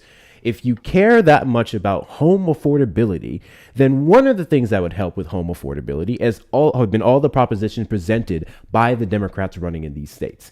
Tomorrow is literally today, and tomorrow is the last day to vote. What do we have to do to get you to vote? I still don't think I'll vote, but another big thing is I want a president that's like tough. Like, someone who's Do you think not the president of the scared to United do- States who wears a diaper is tough? And where's He's makeup? old. Well, my grandpa's old and he wears a diaper, so I mean, it just comes with old age. I don't know if Trump actually does that or Do you not, think the but- president who falls asleep during important press briefings in war room meetings is tough? No. Do you think a man who has to take women against their will is tough? I'm sure you're a young man. You like women, right? Yeah. Okay. What's the best way to attract a woman? She has to want it, right? Yeah. Don't you love it when they want it? Imagine taking that option away from them. You voted for a man who was that's held wrong. civilly liable for the sexual assault of E. Jean Carroll with 7 other allegations backed against him. You voted, not voted, shoot, I'm mixing up my words. I'm sorry, you didn't vote. You chose not, or better yet, hold on. You didn't vote. I need to remember that you didn't vote. I'm sorry. I'm used to talking to maggots. Does Trump look tough to you? No, but his actions to other countries, that's really what I care about. Gina, the H is silent, right? The H and the J is Hinosa? silent. Inosa? Is that what it is? Hinosa? I think so. Something like that. I was just, yeah. Hinosa. Okay. Gina. Pina? What? Gina. Just call her Gina. I'm trying to get the last name. I know Gia, but yeah, I'm trying to get better with last names. I'm stickler by Harris. I'm stickler about all the women's names. Okay, so what action has Donald Trump taken that looks tough to you? Like this whole Ukraine thing. Ukraine me thing? personally, I would be, or Iran, whichever they are. Me personally, I would be scared of them. Do you think men who don't keep their word are tough? Nah, that's weird. Okay. Donald Trump's Trump. only tough because it's not his life. That's the thing. Donald Trump's life is not on the line. That's why I kept explaining to you that you're a pawn. It's not his life. It's not his son's life. It's someone else's son and daughters and stuff like that that are being used as pawns in that scenario. That's Donald Trump's not a tough man. A tough man doesn't openly talk about the fact that WAR has some unalignment. Almost at They're- 300K. Keep tapping. My slur He's not detector tough at going all. off. My slur detector is going off. Yeah, I don't know how I feel about this. Again, so it's not tough to meet with Iranian leaders to make a deal because he literally advertises himself as a master deal maker. It is not tough to go there, make a deal, have comments from these Iranian leaders that it was the most productive meetings that they've ever had, and then strike them early Saturday morning. Did you know that they had further meetings scheduled for next week? No, but I did read something about them coming up with deals and then they'll say they'll do it and then back out of the deals. No. The last deal that we had with Iran was the JCPOA under the Obama administration, an actual master deal maker. And then Donald Trump took the Oval Office and pulled us out of it just because he said it was a bad deal. He never articulated why. Which deal? What The is that deal? JCPOA, the Joint Comprehensive Plan of Action. God bless you. What does that involve? It involved That was a big deal. Iran denuclearizing. Their percentage was 3%, 3% enrichment at the time. They couldn't get it to the percentage to where it could be weapons ready. They could have used nuclear energy, as many countries do, for research and purposes, but not weapons. And Did they they were have- following did- said deal. So did Iran have nuclear deals or weapons? The deal was to denuclearize. At the time, I'm not sure what their percentage was or what weapons that they had, but the deal would have made that null and void. They didn't have weapons, but that was the concern that they could have developed it into Thank you. weapons, which is why it was a master class in negotiating. Thank you, Barack Obama. Oh, okay. I don't know. Not only has Donald Trump not been able to make any deals since, but he pulled us out of the one thing that stopped them from having the percentage that they have now, which was 60%, or one report showed 60% per the last report. We went from 3% in 2015, 2016, to 60%. And his solution was just to strike them. So what Iran started doing is that the minimum compliance that they already had with the IAEA, they stopped that. They no longer comply with them to inspect their bases. Donald Trump struck 3 of them on behalf of Israel, and then now here we are in a full-blown war with them, where so far 3 American citizens are dead, or troops are dead, and others are injured. 6. 6. I haven't confirmed the 6. I'll double check that. Okay. It's on the Hill. Yeah, 6. So Ray, so how about this? I'm going to try a different approach with you. One of the things that I really, really care about is healthcare. Okay. So there are millions of Americans. Again, you took an oath to defend the Constitution, which means you are taking an oath to defend our country and thus the citizens in it, correct? Yes, sir. Okay. So one of the things that I was really angry about was because the Trump administration cut funding for pediatric cancer research.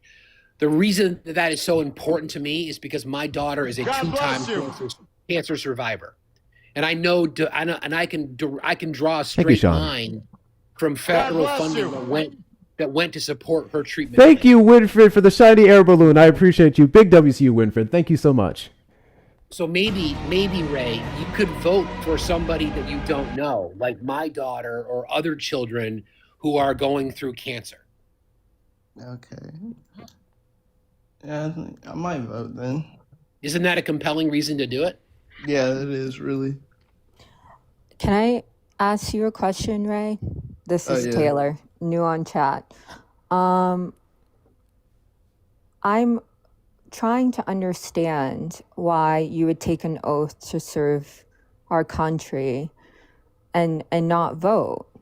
I was going to get back to that. Yeah. They're both sort of oaths, right? Like, if you take an oath to serve the country, you take an oath to protect our freedoms. I'm finding a disconnect why you wouldn't vote. That's like an everyday oath in a way, right? I don't really know how to answer that, but regardless who the president is, I was gonna join no matter what. So yes, and I do appreciate you, Taylor, for coming up and asking your question. We are just trying to keep it to the friendlies on the panel right now, but thank you so much, because I was going to get back to that in a second. You took an oath when you joined the military. The oath was to defend the Constitution. Another way you can defend the Constitution is with your vote. That's what I need you to understand. You defend the Constitution for voting for people who uphold the Constitution, right? Yeah. In our process. If you want to be an additional patriot, if you want to be an additional soldier of America, another way you can do that is by voting for the candidates who stand for what you stood for, who took the oath that you took as well and are willing to uphold it. Also, pending who you vote for can determine who's going to be the Department of the Navy, and that makes huge decisions on your own life. Do you remember the story of the USS George Washington by chance, Ray? No. The USS George Washington. So the USS George Washington was an aircraft carrier that was stationed in Norfolk, Virginia. They were stuck in the shipyard upwards of 6 years, and they were having environments that were inhabitable to the point where, unfortunately, 7 sailors took their own lives because they could not survive in what they were living at. At the time, the Department of Navy head, who was handpicked by Trump, that stayed in under Biden's admin. Hit that follow button. Proceeded to tell sailors, well, at least you're not in foxtrots. Like, these are the decisions that you have to think about while you're voting. These decisions single-handedly affect you. It also affects as simple as sometimes housing and different people they put in those positions as well. Like, when I say pawn, I'm not trying to fearmonger you. I'm not trying to, make it seem like I'm telling you how to think and feel. I'm explaining it to you because so many people, my dad has suffered from the inactions from Trump's first admin, still to this day, and he's been out for almost 4 years. W's in the chat to Sean, $55 PayPal. If he is on a ship in the Gulf, he can be reached out to and touched. Look up the USS Stark in 1987. Just like that, his fellow soldiers are vulnerable. Get your head out of Trump's ass. Listen to and follow your leaders and said, he's not a Trump supporter. He's not a Trump supporter. Thank you. W's in the chat to Sean. W's in the chat to Sean again for the $5 Cash App. Wait till he sees his dead Marine blown to ribbons. That's a wild thing to say. Reality. I want you to ask veterans how they felt on the Republican rule. Specifically, ask veterans after 9/11 how they felt about Iraq. So, I'm not gonna stretch this out any longer. I think Amanda wanted to say something, so I'm gonna let her speak in a bit. But I need you to understand something, that to supplement your oath, voting helps significantly. And you're not just doing it just out of some patriotism. You're doing it for the betterment of your life, whether it's affordability, whether it's healthcare, whether it's civil rights, whether it's threats to U.S. soil, foreign and domestic.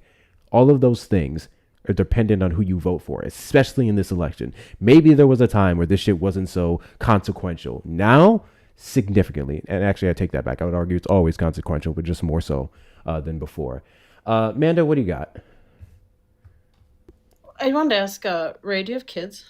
No. Do you want kids? Yes. You do? Okay. So, like, when you think about voting, you said I heard you just say you just care about, like, affordable housing. I want to snuggle stuff. Okay, I gotta snuggle with my kiddo. But there's I want you to think about this maybe when you know about upcoming elections, because we don't just vote for, like, when we vote for administrations, and the things they do don't just affect us right then and now. It affects, decades, generations to come, right? Yeah. So there's an old Greek saying that's a great society, or a society is great when old men plant trees they'll never enjoy the shade of, or something along those lines. That's slightly paraphrased, but I get it. Yeah. So we have to think about, like, when we're voting for our children, our future children, our friends' kids, our nieces and nephews, think about what world we wanted when we were little, right? We'd want the adults fighting for that, right? For our futures. Yes. So we maybe be one of those adults. Yeah, I'm taking this all into consideration about voting. So this is actually really helpful. So I might actually vote. You have 1 hour today and 12 tomorrow, 7 a.m. to 7 p.m. I really hope you go and vote. And you're probably not going to completely know who the fuck you're voting for, but if you're voting tomorrow, you'll be voting in the Democratic primaries if you vote on the right side of history. In which case, the big ones that really are important ultimately are going to be the governor race and the Senate race. In which case, that's going to be Gina Hinojosa. I'm just going to say Hinojosa, and Jasmine Crockett or James Talarico. You're good either way, but I voted for Jasmine Crockett. Everyone else is blue, so you'll be safer off the bat versus people who are literally running off of Trump. On that note, thank you for coming up and being civil, and you enjoy the rest of your day. Thank you. You too. Thanks, Ray. Man. Thank you so much, Amanda, for coming up. I appreciate you as well. Tell Ava I said hi. Thank you. Yeah. Hey, Hector says hi. You say hi? She's so crabby. Oh, it's all right. It's a long day of preschool today. Fair enough. All right. Thank Bye, you for guys. coming Love up. you. Someone made a comment and said that they unfollowed me because people attacked her in the comments. I just want to let you know that's a stupid fucking thing to do. I don't know what the people in the comments said to you. I don't know if they share the same sentiments as me, but if you unfollow me because of what other people did, then keep that unfollow. I don't want it. Trump supporters request up in the box. You're the demographic of people I'd like to have a conversation with. If you're on the tube side, you may call the number on the screen. No, I don't have it on the screen. 737-295-5321. Now it's on screen. And apparently for one unfollow, I got 172 more. W's in the chat to Dan for the $5 Venmo. I redacted you earlier in Brett, so I'm going to throw you 5 and hopefully this helped. It doesn't help. I'm just kidding, Dan. W's in the chat to you. W's in the chat to you. I appreciate your support. Did you find the 6? I didn't even look it up. Hold on. The Hill had an article. It was talked about from CENTCOM, which is the command in the Middle East. Correct. 6 dead, 18 service members injured as of 3 hours ago. Yep. Now we're up to 6 people. 6 people were thrown into a senseless war because the president of the United States does not have the ability to negotiate, which, per his words, makes him weak and ineffective. There you have it. I want to thank Marcy for the $7 on Venmo. Marcy said, "I'm trying to do something, Steve. I just don't know what to do." Cool. Marcy, that's awesome. I would say pick one thing, whatever it is, and do that.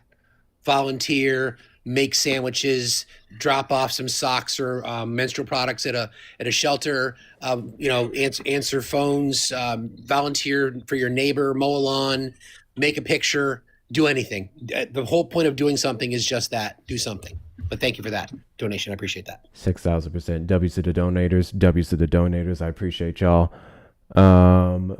So hold on. What was I looking for? Someone's asking me if I'm being paid by Kamala Harris's team. Kamala Harris is not even in politics right now. What a stupid fucking question. Looks like we went to full-blown troll territory. Ed, how do I say your name? It's Edie. Edie, did you vote for Trump? I did. Alrighty, Edie, you're a very special guest. You're an extremely special guest. You are a Trump-supporting woman. And I just want to let you know, it's very rare that we have Trump-supporting women come up in the box, okay? So I'm going to let you know right now, you are royalty, okay? I want to give you 60 seconds to have the floor and say your piece before I respond. Well, the only reason I even requested is because you seemed respectful. I try. I have joined a few before and they just immediately wanted to go on the attack. So to me, if the topic is, what's going on in Iran, I don't think this is about left or right or, whether you like Trump or not. From my point of view, what I'm seeing is Iranians celebrating.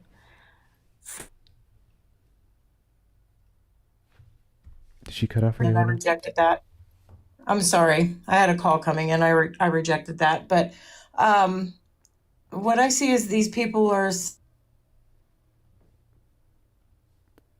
Apologize. This person keeps calling.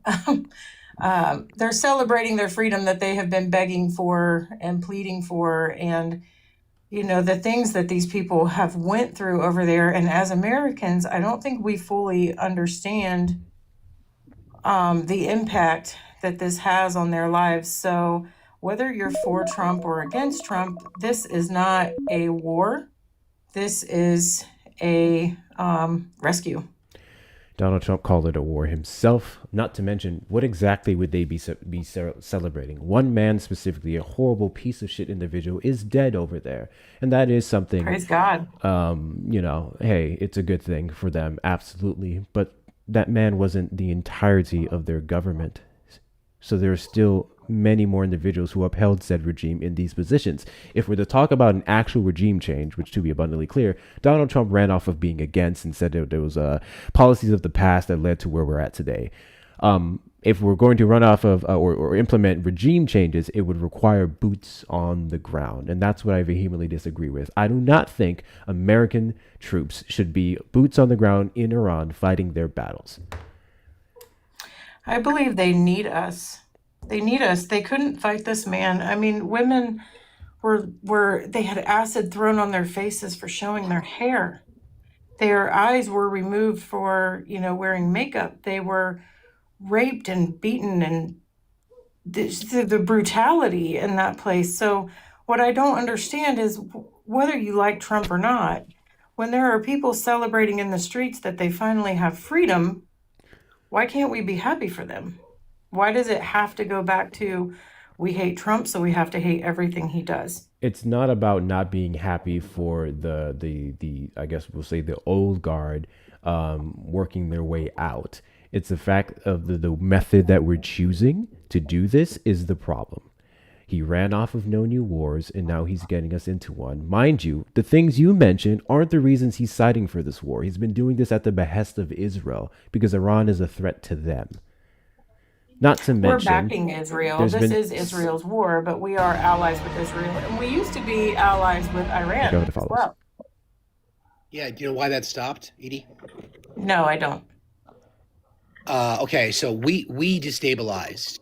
So the Iranians had elected a president, and then we installed the Shah prior to 1979. He ruled for about 25 years. There was a lot of resentment towards the United States in particular installing him.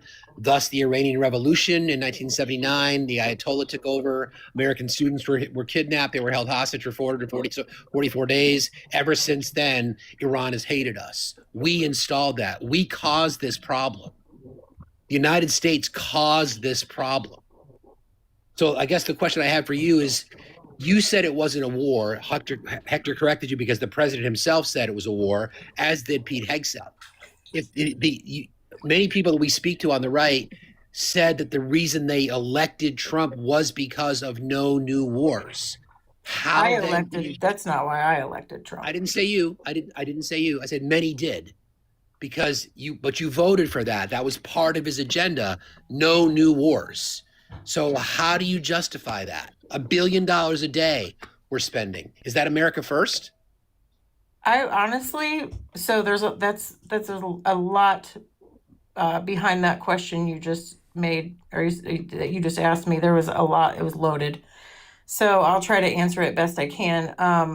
He ran on a lot of promises, and I feel like no new wars was probably the last Hit that follow button. portion that any of us heard. What most of us voted on is the border crisis, and it was a crisis.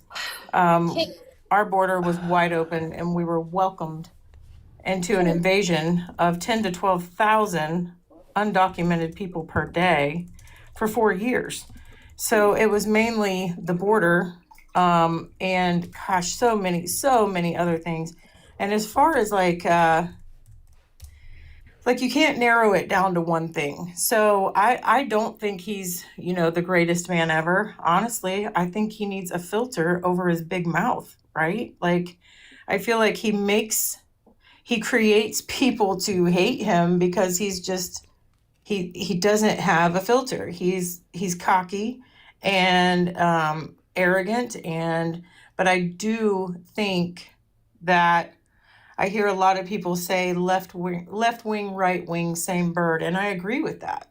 However, I don't feel he's right wing per se. I feel he's a businessman, and I feel, and there's somebody said earlier, I don't know if that person is still on here, but they said something along the lines of,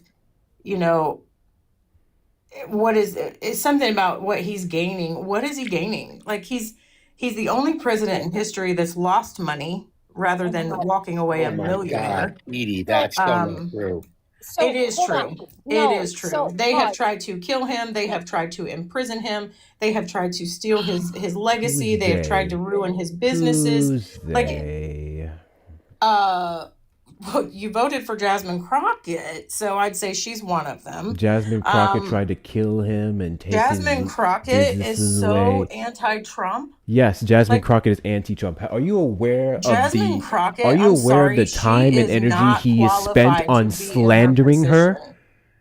She is not qualified to be in her position. Are we going to completely She's ignore the not. fact that Donald Trump made her a target, particularly in the 2024 election, Made for herself a every damn target thing with her she big said mouth. and did? Okay, With cool. her big mouth. Let's do something really quickly because I just want to clear up some things that you mentioned. The wars that you said was not even a top-sided concern for Donald Trump. While you're somewhat correct, there's a little misleading things there. The cited reasons, the top two, if I can think of the top of my head, very much was, yes, economic concerns and immigration. Republicans tied the economic stability to the funding that we put into wars, particularly with Israel and what we were giving Ukraine. So very much went hand in hand in that regard. And what was touted around on the internet and Donald Trump's campaign was Kamala Harris would send your boys to war. Or I'm going to do no new wars. I had no new wars under my administration. So that very much did go into why people voted for him. I would argue that was the third to fifth top concern based off of polling. Now I really want you to tell me how did she just She ran. I wanted to understand what she meant by rescue. I want everyone to understand Operation Ajax happening. Why are you running? Why are you running? absolutely ridiculous. You really thought you was going to come up here and talk mess about a black woman and not get checked, and then you fucking ran. This argument that Jasmine Crockett is not educated or anything like that, where is it coming from? Where is it coming from? I really want to know where you guys come up with this shit from. Please tell me what disqualifies her from her positions, from her accomplishments, from her elections that she won. The fuck are we talking about? Y'all know the answer.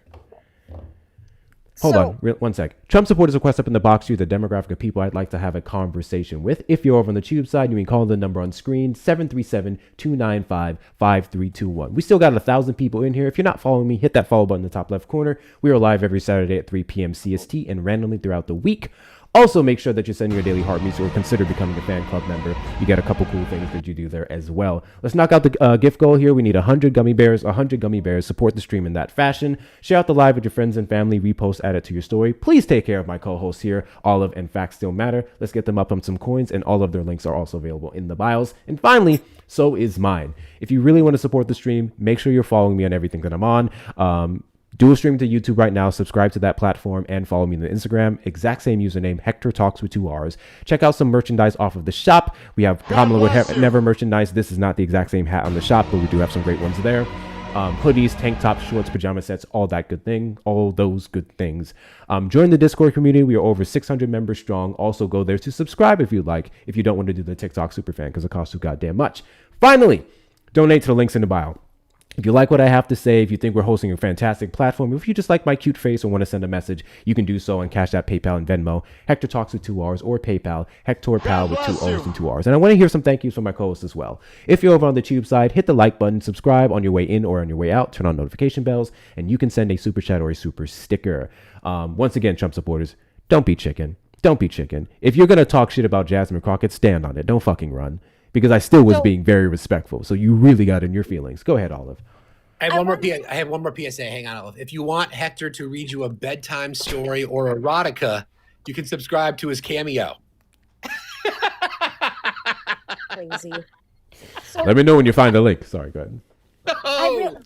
I really wanted to understand what you meant by rescue. Yeah, a lot of people don't, because, again, Operation Ajax happened in the 50s.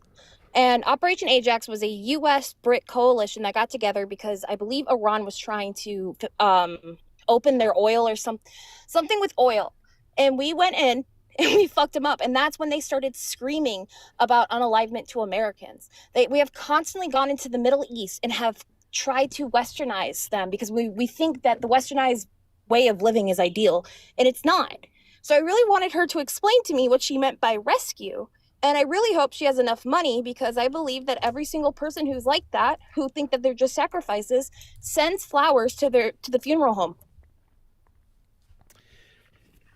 There was, I think somebody in your chat had asked about the relationship between the U.S. and Iran. And real quick, I can summarize it because I summarized it today. Olive was talking about it. The U.S. and Iran were friends.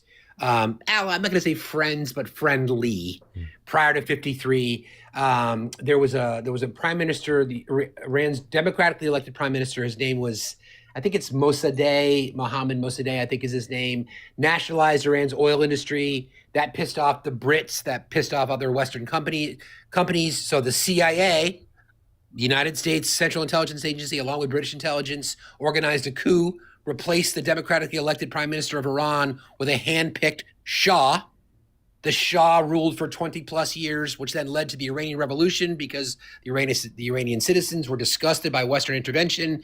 That was the Iranian Revolution, where Khomeini took over, kidnapped U.S. hostages, 444 days, and ever since then, death to America. That's the history. It's on us. We fucked it up. We own the shit. It's been the same thing forever. End scene. It's just, again, the whitewashing of history, saying rescue, is very bothersome. And I wish more people would clock that shit. That part. Thank you. Was this Blue or Manny? One of y'all. Blue. He sent me an article that went over the talks officially of the deal have ended. Of fucking course that they have. Iran offered to drop their enrichment back down to JCPOA levels of 3.6%, but Steve Witkoff said he wants them at 0% forever. So, fake ass big dick energy is the reason why we have 6 U.S. troops dead. The time we had of peace and a deal and agreement that we had, we couldn't even go back to that level because God forbid it has any resemblance of Obama's deal. So, congratulations. America played themselves. Phil, did you vote for Trump? Yeah, Erica, real quick, Hector. Erica pointed out that Ayatollah Khomeini was from initially that was around the rise of the Iranian Revolution, and then Khomeini is the one who was recently unalive. Got you. Thank you so much. Phil, did you vote for Trump?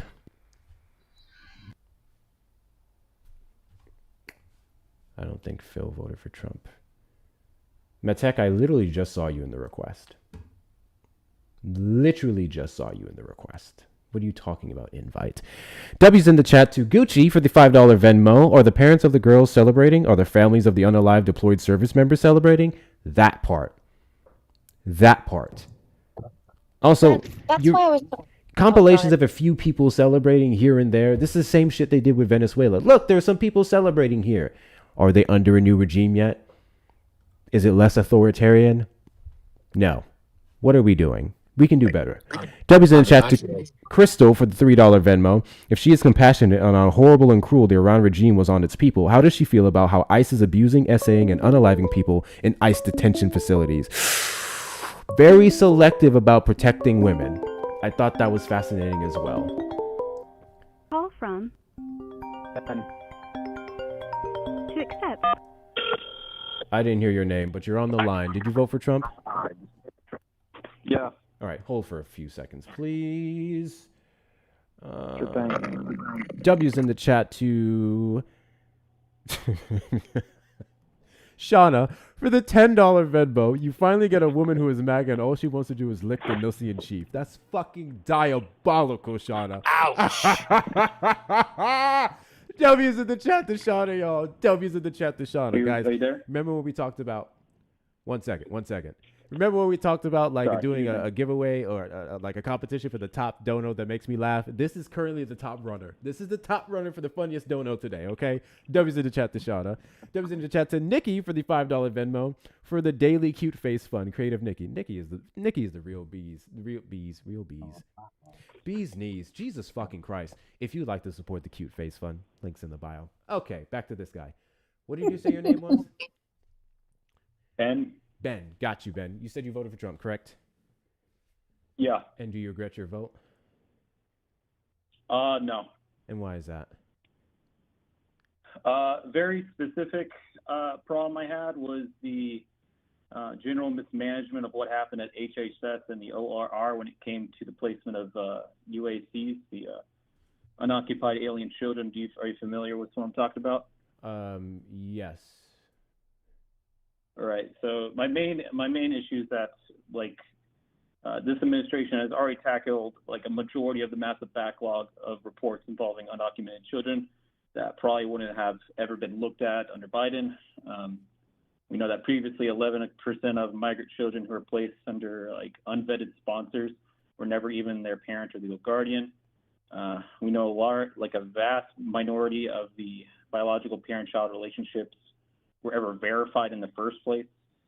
We know that children were released to locations that did not exist. They failed to conduct home studies on children who are under 12.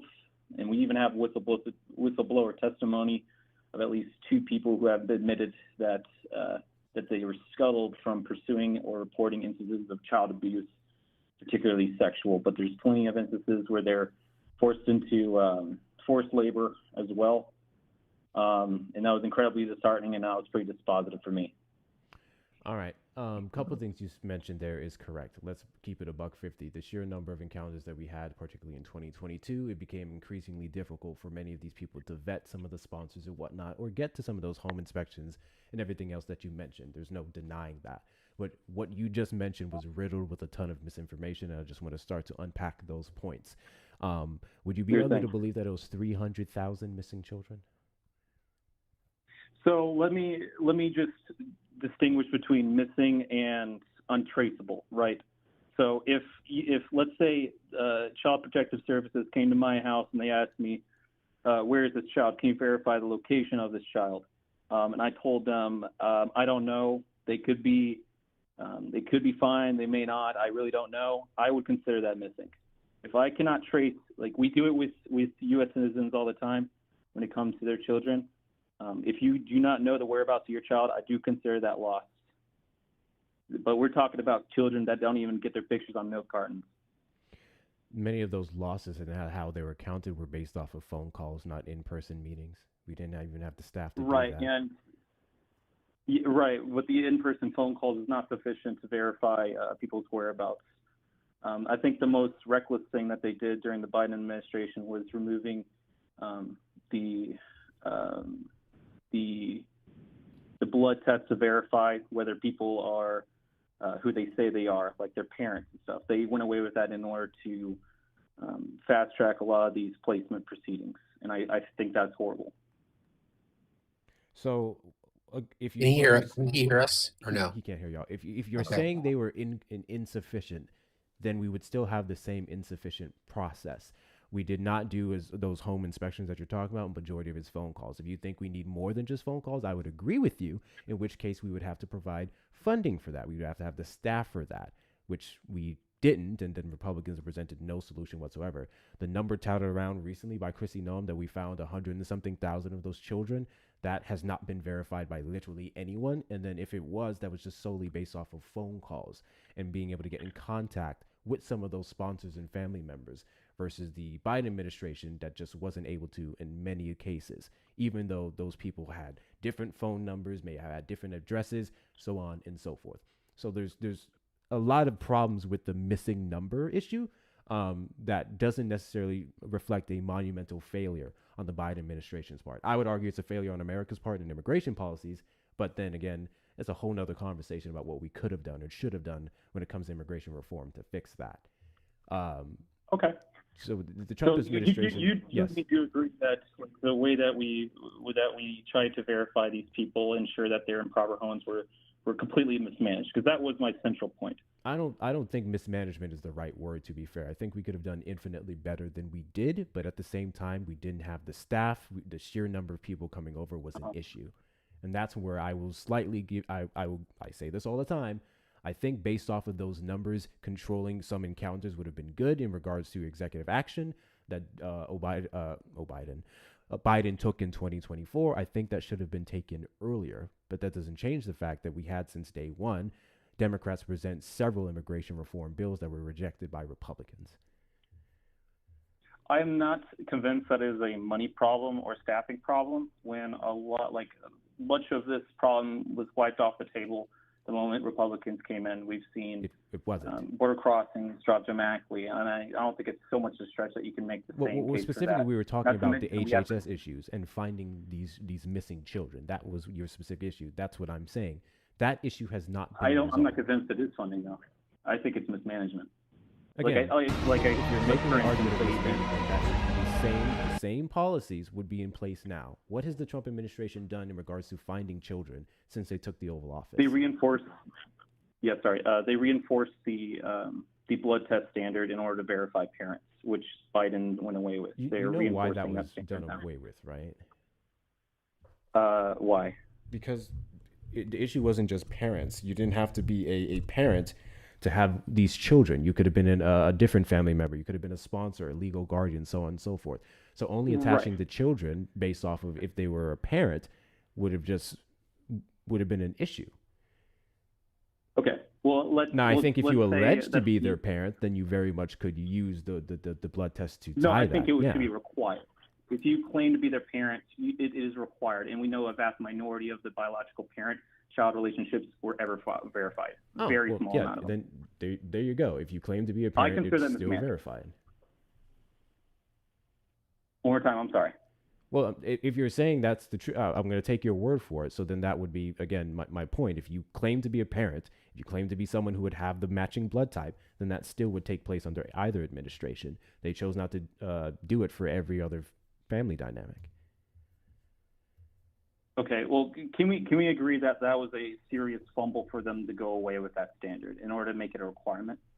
I don't know. I can't agree that that's a fumble if you're claiming to be a parent and that still would have been in place at the time. We're talking about that for other family members, right? No, let's just say someone came in and they claimed to be this child's mom, right? They went away. Well, first of all, whether the policy was in place or not, we know a vast minority of the biological parent-child relationships were ever verified. That is a fumble. So then they wouldn't have gotten the kids. And it was 100% true that they did go away with the requirement for biological blood tests. And I'm getting this from the Grassley reports. What is this? It's a Senate. It's a Republican Senate report. Children and Families. From Honorable Charles E. Grassley. This was posted on August 5th, 2025. Assuming I'm not getting my sources mixed up, there's a few more. like the minority. The Double Staff report Helix from November program 24, and I have a ended third one, because so I'm of not gonna funding. ramble. What do you say And the name of the program was? I have Double plenty Helix? of other. The Double Helix One more time. program ended because of lack of funding. It was a pilot program that started underneath Trump's administration that was extended underneath Obama's administration, Did that you was ask me a extended question? I from apologize. Bush's administration. It was called the Double Helix program. It stopped because A, it was a pilot program, and it stopped because there was a lack of funding. They picked back up the contract in 2024 and renegotiated that same contract in 2025. They never stopped doing DNA testing. Never have they stopped doing DNA testing. They've been doing DNA testing since Reagan's era. The only difference is the level of DNA testing that was being done by specifically ICE. This guy doesn't know what he's talking about.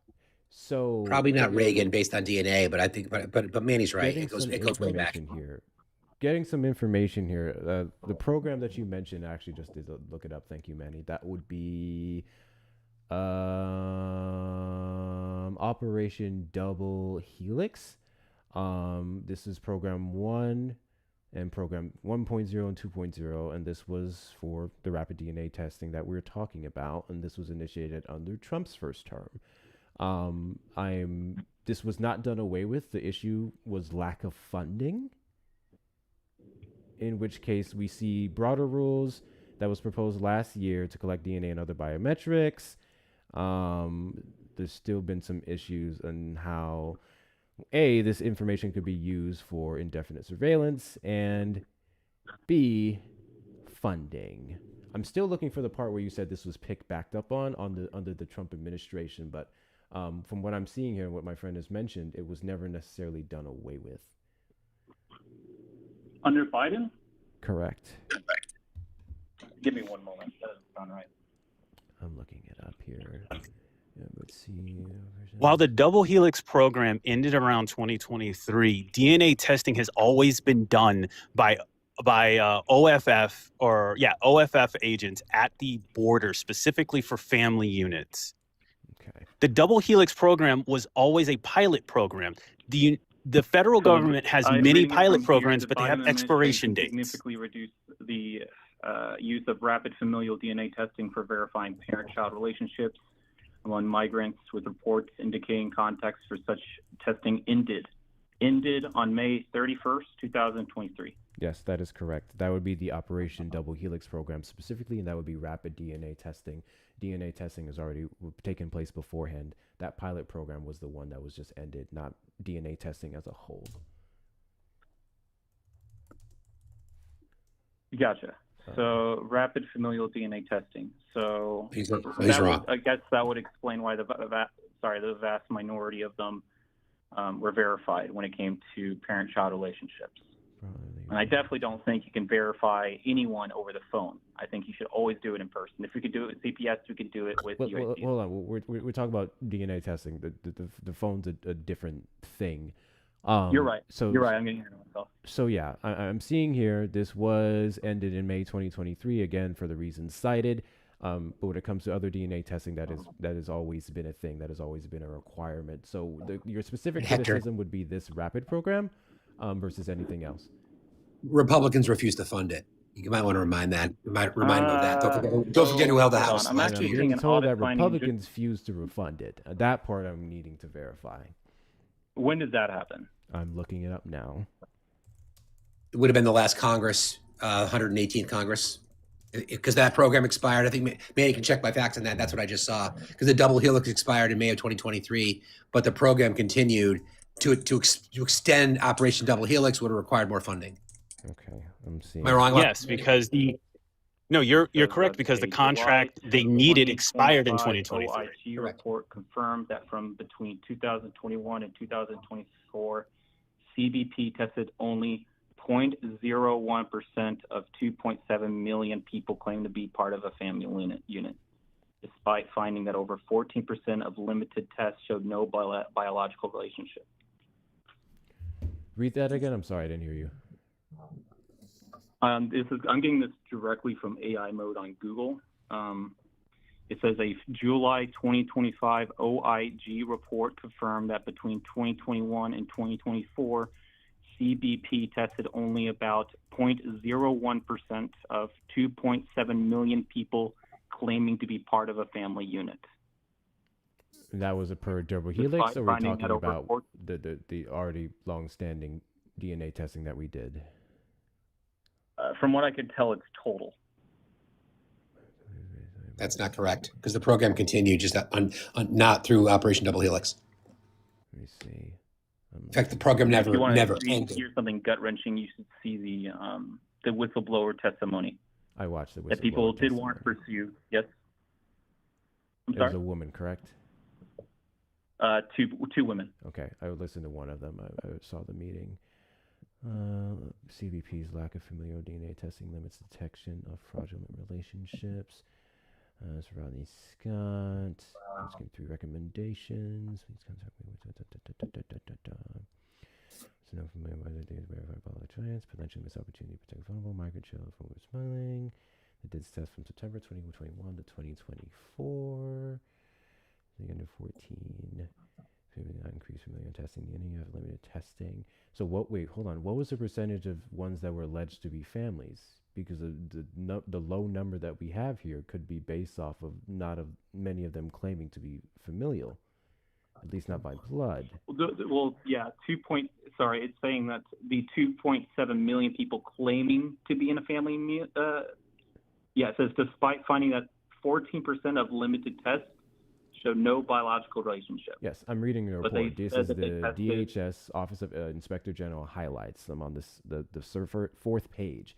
The problem with that is familial unit is a very broad stance. If we're talking about familial units, are we saying blood relatives, or are we saying other forms of family? But yes, I am reading the report here. Manny, I'm having trouble finding the portion where it ended because of lack of funding. I just got home. Most of the stuff is off the top of my head, and the other portion of it, I literally wrote a Substack about it. I can give you the percentage of how many people were fraudulent with DNA testing, which is under 5%. And I can also get you the lack of funding. Just give me a minute. We do have here the lack of funding, not the lack of funding, the percentage of people that were tested for familial units. That number of fraudulent ones was 5%. So we know when it happened, it worked, but I guess your argument would be more so we didn't use it enough. Well, I mean, if the thing is that we actually don't know what that true number is. The amount of people that who claim to be part of a parent-child relationship. Well, we're saying we 11%. Do know based off of the test that happened. The test that did happen, but what about the test that didn't happen? Yeah, that would be the different argument. That's how do we come up with that number? That spooks the hell out of me, Wasn't his claim that the entire program ended though, and we just walked him through and there's he himself confirmed that it didn't? Relationships that were not verified but were actually true. But there's no excuse for not confirming all of them. If it's a parent-child relationship, I'm not talking familial. I'm talking specifically parent. Yeah. Again, we simply could not confirm every single one of them. Also, I'm a little, because the sheer number of people, and we did not have the staff. That's the thing. We still now wouldn't have the staff if we were to compare the encounter numbers. Okay. But then it would when be did you? Can you tell me where you found that? I'm sorry. The amount of people to do DNA testing for every single claim. One, we would have to have the number of claims being made under the familiar unit of DNA. That would be one number, in which case the ones that we do have, we have the 5% rate of what was wrong. The other would just be the sheer amount of encounters that we had. If we know we didn't have enough judges to process many asylum claims, so on and so forth, we can then make the argument, especially if we're going off of a quote-unquote 300,000 missing children number, that we would not have had them, or even in the cases, the ability to find them to do some of this testing. We know just that to be DHS clear, and ICE the was 300,000 number, to hell. You're getting it. I'm not. I never mentioned 300. Yeah, I know. I'm saying if we're going off of the Republican number that's touted around, this is the Trump administration that said 300,000 children were missing, right, which is wrong. Let's see. Right, but let me just say that I explain what my definition is, meaning that if we know that these people were assigned UACs and we cannot verify their location, I consider that missing. If you don't agree, that's fine. But the problem, if you're making the argument that we did not have the funding to to DNA test all of these people, then you're making the argument that we need to sacrifice safety in favor of proficiency. No, and I would not at all. disagree. I'm making the argument that additional funding should have been passed through our legislative branch, and then based off the ones that were put forward by Democrats, Republicans shut them down. The problem of a lack of funding was very much presented. You're making the argument is lack of funding. We can but talk when did about this the happen? U.S. You're just Citizenship saying Act of you're going from A to 2021. B without the- We can start there. That was the 2021. first bill that Biden introduced off the beginning of his term. Now, that's not the one specifically that would be in reference to that, if I'm not mistaken. That would be another one, and I'm looking up that information now. Okay. Let's see. Bow Technologies will end on May 31st, 2023, and all familial DNA testing will conclude on that date. Vehicle swab samples may still be submitted to Bow Technologies through the end of the contract, but any samples submitted afterwards will not be analyzed. Familial DNA collection and testing is separate from FBI. Booking DNA collection at the end of the Bow contract does not impact collections as part of the CODIS or Combined DNA Index System program, which should continue uninterrupted. And that would be the memo, and this was May 19th, 2023.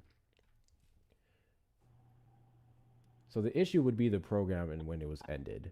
I mean, I'm understanding what you're saying in regards to because of the number of people that we had, keeping the rapid program should have been a good idea. But I believe by this time period, we saw a decrease in these encounters, to be fair. I'm still looking for what other reasons that it was done away with. I believe it faced some legal challenges as well. You're talking about UACs? Say that again? Because I can give you the stats between fiscal year 2019 and 2023, and let me tell you, they skyrocket after 2020. Are we talking about encounters? UCs transferred to ORR. Yes, I'm aware of the transfers of children. What I'm saying is specifically in regards to all immigrants, the number of encounters significantly reduced after 2022 specifically, because that's when we saw the peak. Oh. Okay. UACs have to get transferred to I was ORR. specifically talking about unoccupied minors. Right. That was my biggest rate. But that's fine. That would be included in those numbers, yes. UACs have to get transferred to ORR per our immigration law after 72 hours of being removed from their adult. Yeah. You said they have to be transferred to 72 hours. Yes, after 72 hours, UACs or any child has to be transferred to ORR after 72 hours. That is not only that is that per our immigration law. HHS identified a backlog of more than 65,000 reports regarding children who came across the border unoccupied. Since discovering this, Also, HHS that set up is a triage per center and Flores modernized agreement. outdated software systems to triage and action all reports. This is from McLaughlin, said as of July 2024, more than 59,000 of the backlog reports have been analyzed and processed, resulted in more than 4,000 investigative leads, including fraud, human trafficking, and other criminal activity. And that was as of 2025, correct? Yeah, July 24th. Okay. And this one is from These ABC. are all investigations. These aren't new investigations, though. Are you under belief that we just didn't investigate this at all during the Biden-Harris administration? I mean, I say if you have a backlog of 65,000 reports and the next guy that comes in has already tackled 59,000 of them, I think someone's doing something right. What are these tackling specifically? Because, again, this was being reported on by Chrissy Noem in regards to how many confirmed children that they found, and that would, again, be off of the same system. I'm reading this off of ABC News. What was the question? One more time. I apologize. You're talking about like the full report. So like before March 2025, the backlog was 55 reports regarding children who came across the border unoccupied. And this is from McLaughlin, who said that as of July of that same year, more than 59,000 of those backlog reports have been analyzed and processed. Are you reading DHS.gov? DHS leads efforts to rescue child victims of sex and labor trafficking. I am reading directly from ABC, and I could provide you the primary source. And what is the for that date of that? Because I believe they're taking. This one is in August 11th, 2025. What is the name of that one? The name of this article is called "Federal Law Enforcement Agents Are Interviewing Unoccupied Migrant Children at Shelters." Agents are interviewing August 11th. Sent to shelters. Update in an email from July. Yeah, that's what I was referencing on DHS. Notice to appear, locate children who are deemed missing, and conduct criminal investigations. According to email dated August 4th, the Office of Refugee Resettlement, sub-agency of HSS, notified shelters that federal law enforcement officers were starting interviews that day. Notice which will obtain by ABC News and corroborate the requests for access to unaccompanied alien children. Or instructs residential care providers to cooperate when I know this. The Migrant Children Everything Human Trafficking, March 2025. This is literally what I just cited off of DHS.gov. So this is citing the directive to go inspect these facilities and attach unaccompanied children to whatever they were. But this came out in March and it was reciprocated in July 5th, 2025 on DHS.gov, where they located these 59,000. What? Did you say I lied? No, that's not what I said. Let me plug in my headset, my earbuds in, so I can hear you better. I apologize. I'm saying the same. This is the same. What ABC article news that you're referencing, what it cited was what I'm reading here off of DHS.gov. So I was just going off of the official thing from the government. United States Department of Health and Human Services identified a backlog of more than 65,000 reports regarding children who came across the border unaccompanied that were ignored during the Biden administration. Clear problem with that wording, but there is that. Also, we already knew these numbers. We already knew these numbers of people who came over unaccompanied, hence why they would be under the Department of Health and Human Services. Then we can fast forward to this. What did I just read? Where is it? Where I just read on the investigation. I had a number. Shit. I lost the page. Here we go. Since discovering this, HSS stood up a triage center and modernized outdated software systems to triage and action all reports. As of July 24, 2025, more than 59,000 of the backlog reports have been analyzed and processed, resulting in more than 4,000 investigative leads, including fraud, human trafficking, and other criminal activity. Do you understand the problem with this? What? Where's the portion that we found children or we associated children with these other fraud and human trafficking? Because this is leads. This is leads, which we can say as of today, March the 2nd, 2026, have still shown nothing of fruition. What do you mean? Like, are you saying that I have to provide the reports of all these individual children? No, I'm saying that DHS hasn't even provided the leads or come up with anything from these leads that was reported in July of last year. I mean, 4,000 reports? It said there was 4,000 investigative leads. Sorry, we still have no information whatsoever on where those leads went, who they were able to find, what human trafficking or fraud group they were associated with. They were just leads. It said 59,000 of the backlog reports have been analyzed and processed. So they're investigating, which is good. This is a good thing. This is what DHS is supposed to do. I guess I'm now confused. Where did the part of them finding missing children come up? Okay, I think we're shifting arguments a little bit because the original point was that this was egregiously mismanaged.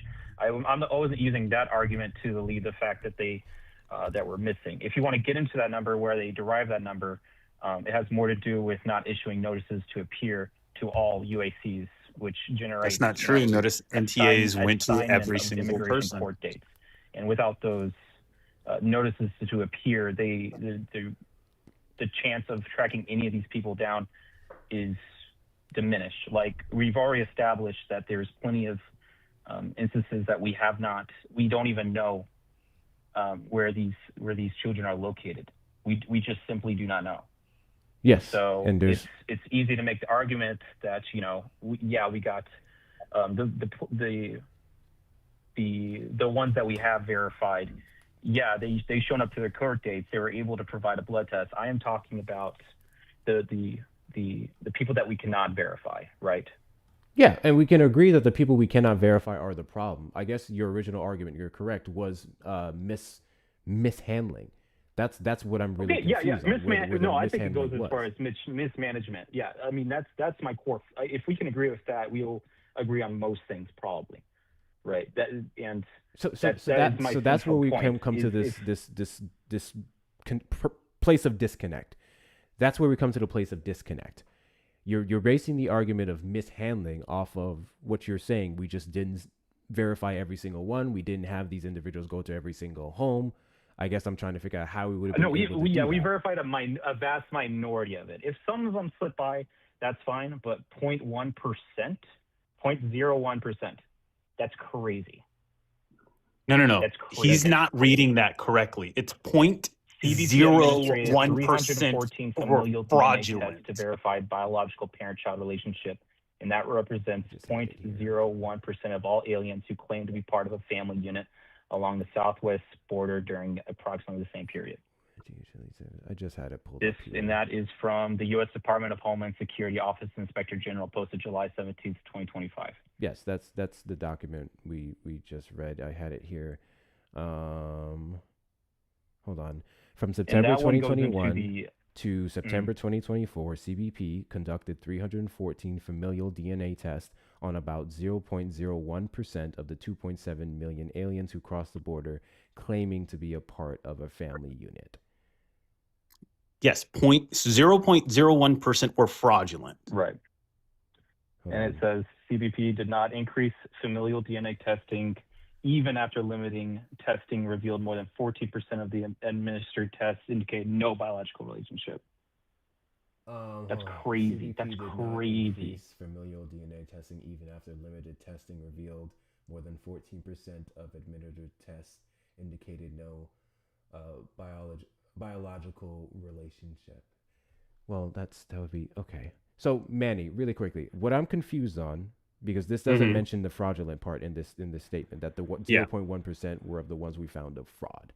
We know it's a small percentage, but this wouldn't be. It doesn't have to be. I'm saying like, if you only perform 314 tests, that's crazy. But that's between 200. That's because it's a pilot 2021 program. They're not going to You think perform they it. didn't have the staff to do anything around like 1,000, maybe even 1%? Those people shouldn't have been. Those UAC shouldn't have been placed at all. Well, okay. I think we're leaving out the fact that, again, we're referencing specifically Operation. Fucking forgot the name of it already. It's Double Helix. It doesn't. It's not going. This was a pilot program. What was the? Okay, let's do this. What was the amount of people tested under Trump? His first administration or the second? Well, I guess only the first one. That would be the one that mattered. The second one would still be underway, and then we'd still have significantly less encounters. That's compared. true. So I guess. Well, I mean, we're talking about this election, not the last election, right? The court. Well, yeah, everything we're citing would be previously. I support it. That's the point. Thank you, Erica, for 5. I appreciate you. Yeah, Sorry, go ahead. Sorry. If we're talking about this administration, why I voted for this administration is because the mismanagement that happened under Biden. They did not care about this. What would make Kamala Harris so more appealing is if they came against this, if she even mentioned the fact of mismanagement or mishandling of this, if she was ever to mention that, that's fine. She very much did mention the missing children. She very much did mention the issues that we had at the southern border. And she may have mentioned it, but she also said that she cannot admit that Biden did anything wrong during his administration. Again, that's what we're trying to articulate now, where the wrongdoing would be. So now what I'm trying to do is, in regards to this pilot program, it would be having a comparison of sorts between the first administration and the second. God bless you. Because I think an issue we're going to fall into here is that if this pilot program was not used on the majority of cases beforehand, then why would we then expect a pilot program to do the same under the Biden administration under the exact same circumstances or not circumstances, requirement levels, right? This was not, I don't think, and I'm double checking this here, I do not believe this pilot program was used rapidly under the Trump administration. Right. Okay. Well, if the pilot, let's just forget the pilot program and we just go based off of what you said. rapid just DNA testing in general of like that 0.01%. I guarantee you, I don't have the numbers in front of me. I guess we could look it up right now. But I guarantee you it's going to be far better, because let me just from the UCs, unoccupied children transfer ORR between fiscal year 2019 and 2023. It went from 2019 it was 68,000. The year after that, 15,000. That is the lowest that I'm seeing on this chart. You know what the number is after that on fiscal year 2021? 120,000. 2022, 127,000. 2023, 117,000. That's crazy. Between fiscal year 2019 and 2023, that's a total of 48,000, right? And less than a half of that was before 2021, when Biden was when Trump was in office. I apologize. Yeah, I'm looking. Let's see if we can Google that. Per the numbers, yes, of course that number would go significantly higher. But again, this is right. This is what we got to remember for per capita. This is what I'm trying to get you to understand. The number is higher because the sheer number of encounters was higher. If we were to do a per capita comparison, it would be a different argument, right? Because the number of encounters under the Trump administration was objectively lower. No one can deny that. We understand some of the things that led into the influx come into the Biden administration. So the number of undocumented migrant children or otherwise increasing, it would happen by default. What I'm trying to narrow down here is specifically your claim about mismanagement. We already agreed, and again, I'll say it again, I do think the Biden administration could have taken executive action beforehand when it comes to the border, instead of waiting on the legislative branch, which has been a joke for some time when it comes to immigration reform. But I would not say that lack of passing the executive order is a reason for mismanagement. It should have happened like the first year. Like he could have seen the writing on the wall. I gave you those fiscal years numbers. This is just talking about, I am talking about children, where it went from in 2022 is 15,000 to almost 10 times that number, to 120,000. And you're telling me between 2020 and 2023, they only did 314. And the thing is, I don't have to play the math in the previous administration if I know it didn't get that bad until Biden came in. Look, if you find the numbers and you tell me it's way less, that's great. That's fine. What I have here is, from June 2019, September 2021, there was overall 3,516 of those tests put out. 300 tests, or 8.5%, showed negative results. He's not asking why the number got big. He's only looking at that the number got big. He doesn't care about push or pull factors. This is an issue when we talk about immigration. Yeah. There's a reason why the number got big. Also, that is ORR's during the first term job of the Trump administration, specifically what does, in the spring ask him of what does 2018, ORR stand the for? Zero tolerance policy of subsequent court orders to reunite separated families. The administration utilized rapid DNA testing, cheek swabs, not just blood tests, to verify familial relationships for thousands of children. Do you know what ORR stands for? Yeah, it stands for it's Office of Refugees. Office of Refugees Resettlement. Yeah. What am I looking for here? May 2019 ORR memorandum agreement mandating continuous information sharing on accompanying migrant children beginning in CBP. Also, UAC being unaccompanied and familiar DNA testing because they are being accompanied by a family unit are two different things.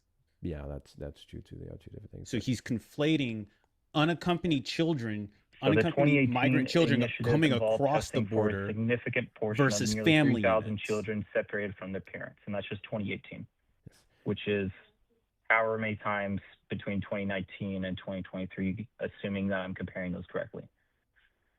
Or no, sorry, 2021 and 2024.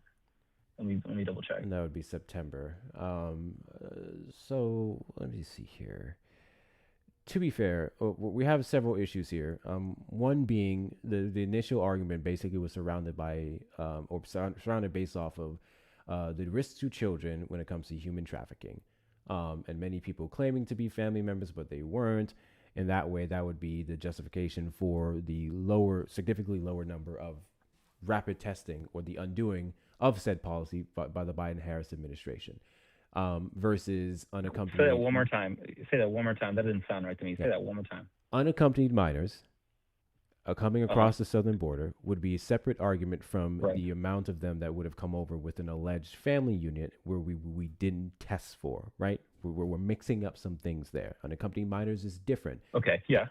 Versus that. So if we're staying on the ones that came with family members or alleged family members, and how the DNA testing was reduced there, that's different. That's what I just wanted to get out there. And based off of that, you're saying the families. You're saying the accompanied children, not the unaccompanied children.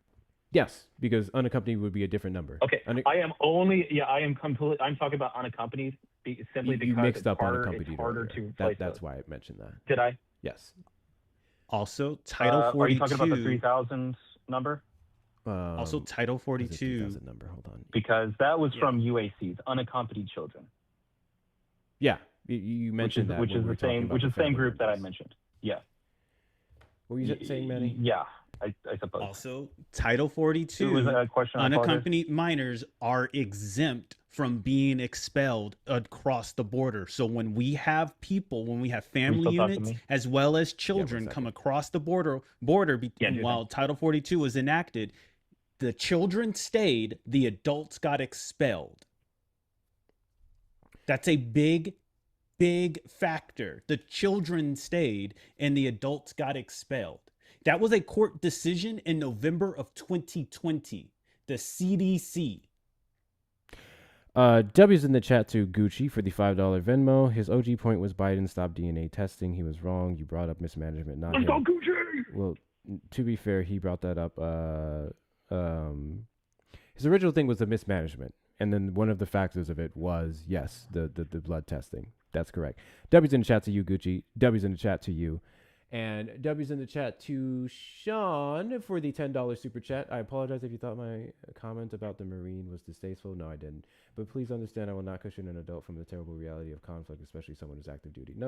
I thought it was funny. It was just, it was a crude one. That's all. You're good. You're good, Sean. You're good.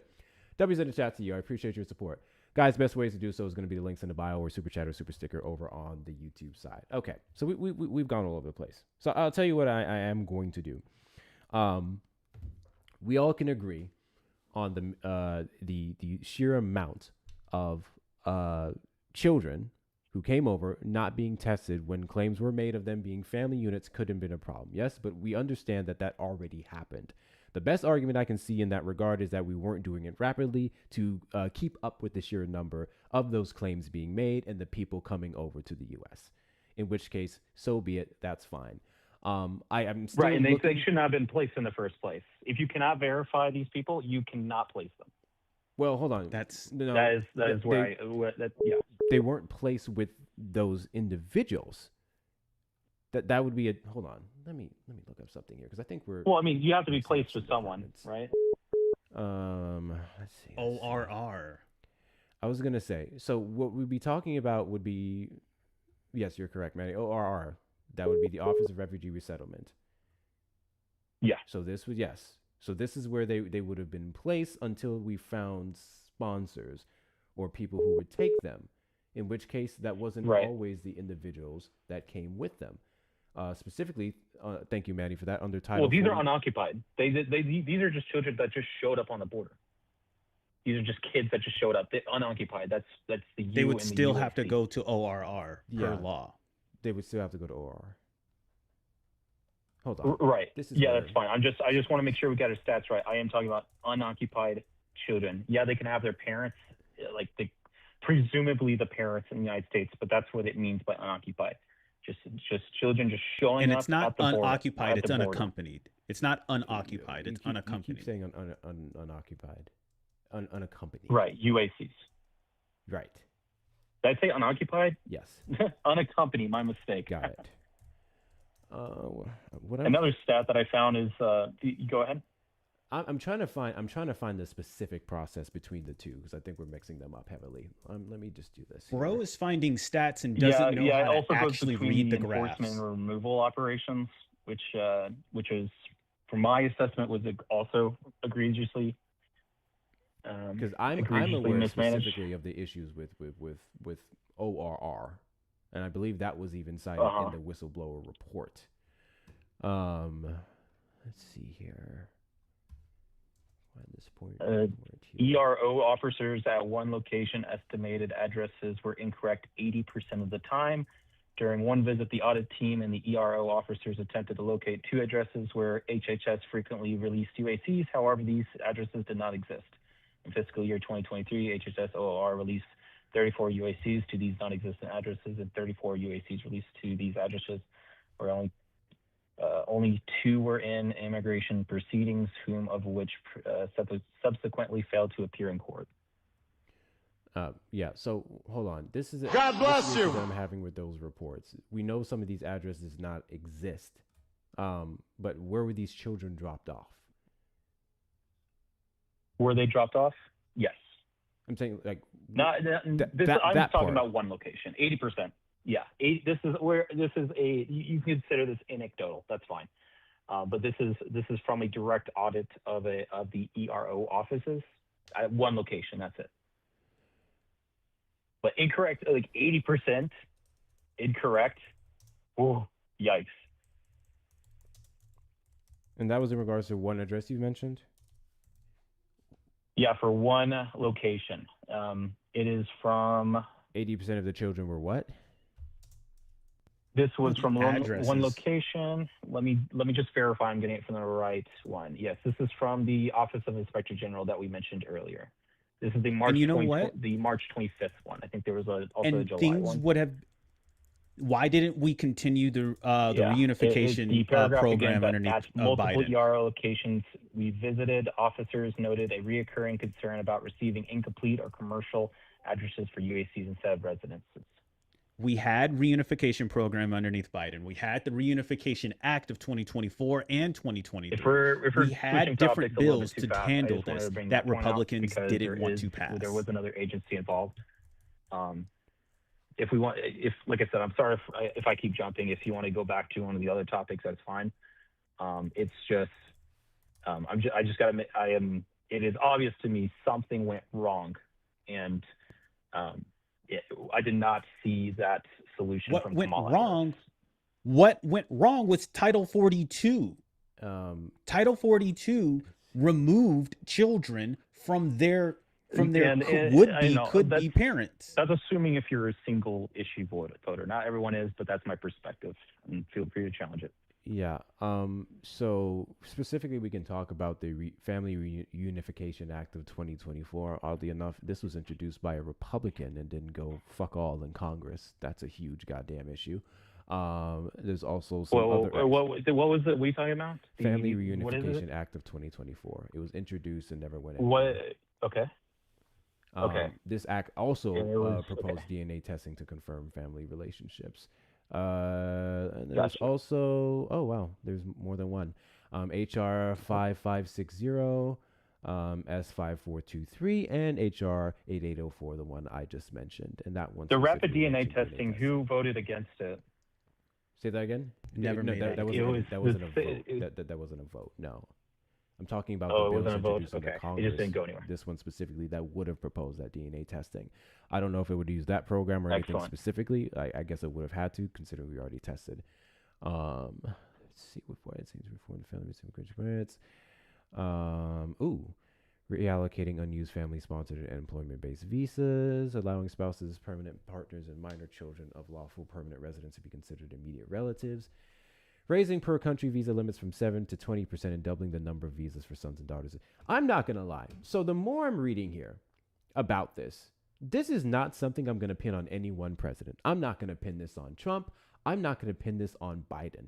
It looks like many of the actions that could have been taken in regards to this could have been Congress. If you're giving me Kamala and you're giving me Trump, and I see Kamala being the vice president saying that she agreed with everything Biden did, I would. Kamala Harris never said she if agreed you with like every you single made you thing made Biden the did. cat. Those words never came out of her mouth. I did not say every single thing, but when she was asked if he did anything wrong, she said that it That was wasn't fine. the question either.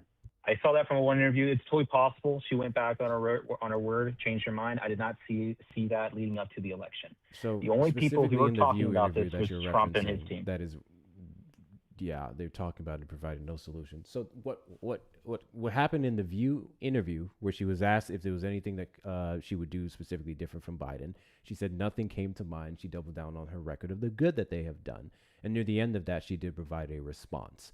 I understand that wasn't, I guess, the best answer to the question for so many people who were dissatisfied with the Biden-Harris administration, but that necessarily wasn't on the top of the line when it came to immigration reform. Even Trump, when it came to immigration, didn't talk about migrant children and not verifying this and all these different things. Many of those debates happened in Congress, and then Republicans used it on their Twitter profiles. And I think it should have gotten more spotlight from both sides, but it wasn't taken into consideration. Donald Trump's plan on immigration was mass deportation.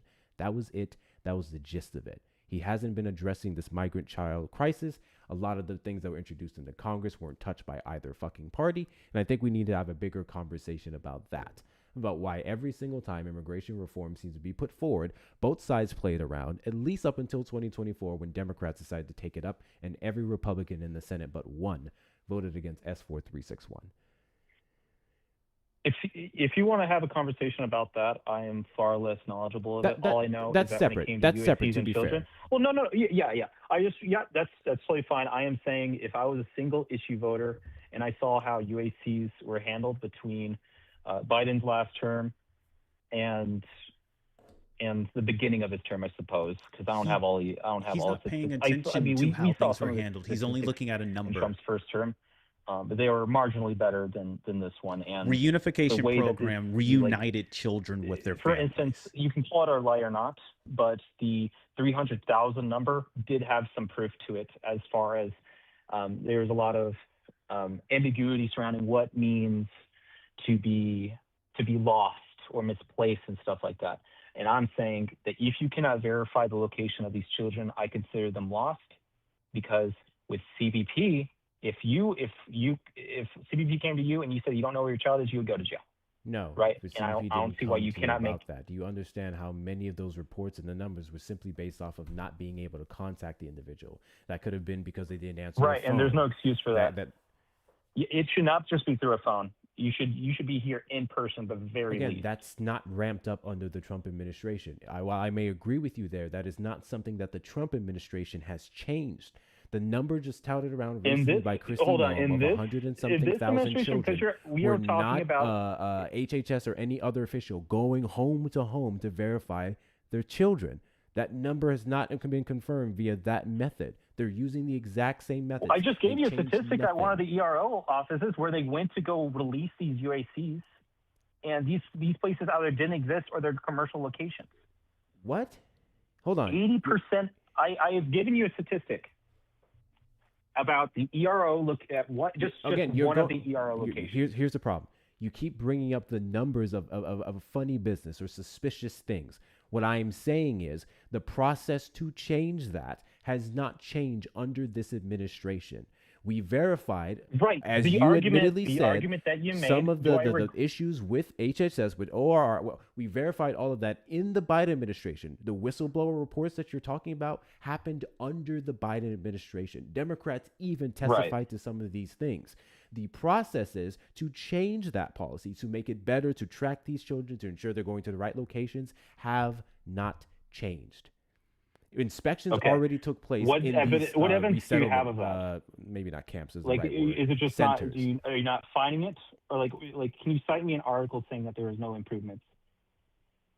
DHS There has can't not even been any, or are you just assuming? Because there's no evidence.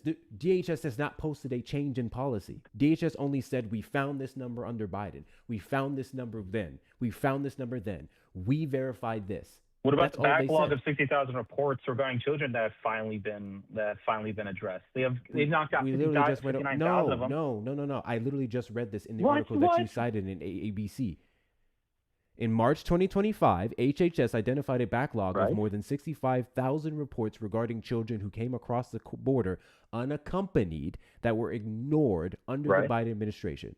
What do we mean ignored? These children in the investigations that you said, because we read the memo, right? They went to the centers and they talked to the children. They interacted with the children. That's where they found the investigative leads of 4,000 into fraud and human trafficking. That's all we know. Not that they recovered or verified these children with their sponsors or anything of that nature. You got to watch your wording here. I'm reading it here per March. Okay. And then we read the report in July. They identified the backlog. We already had the number of the backlog. There weren't children that we just didn't know that were already in the resettlement centers. This is literally rhetoric, and it makes sense because it's Trisha McLaughlin who said it. Yeah. Also, so this is the allegation that they'd be making, that they fixed this report. So they said, since discovering this, HHS stood up a triage center and modernized outdated software systems to triage and action all reports. As of July the 24th, 2025, more than 59,000 of the backlog reports have been analyzed and processed. We do not have results of these.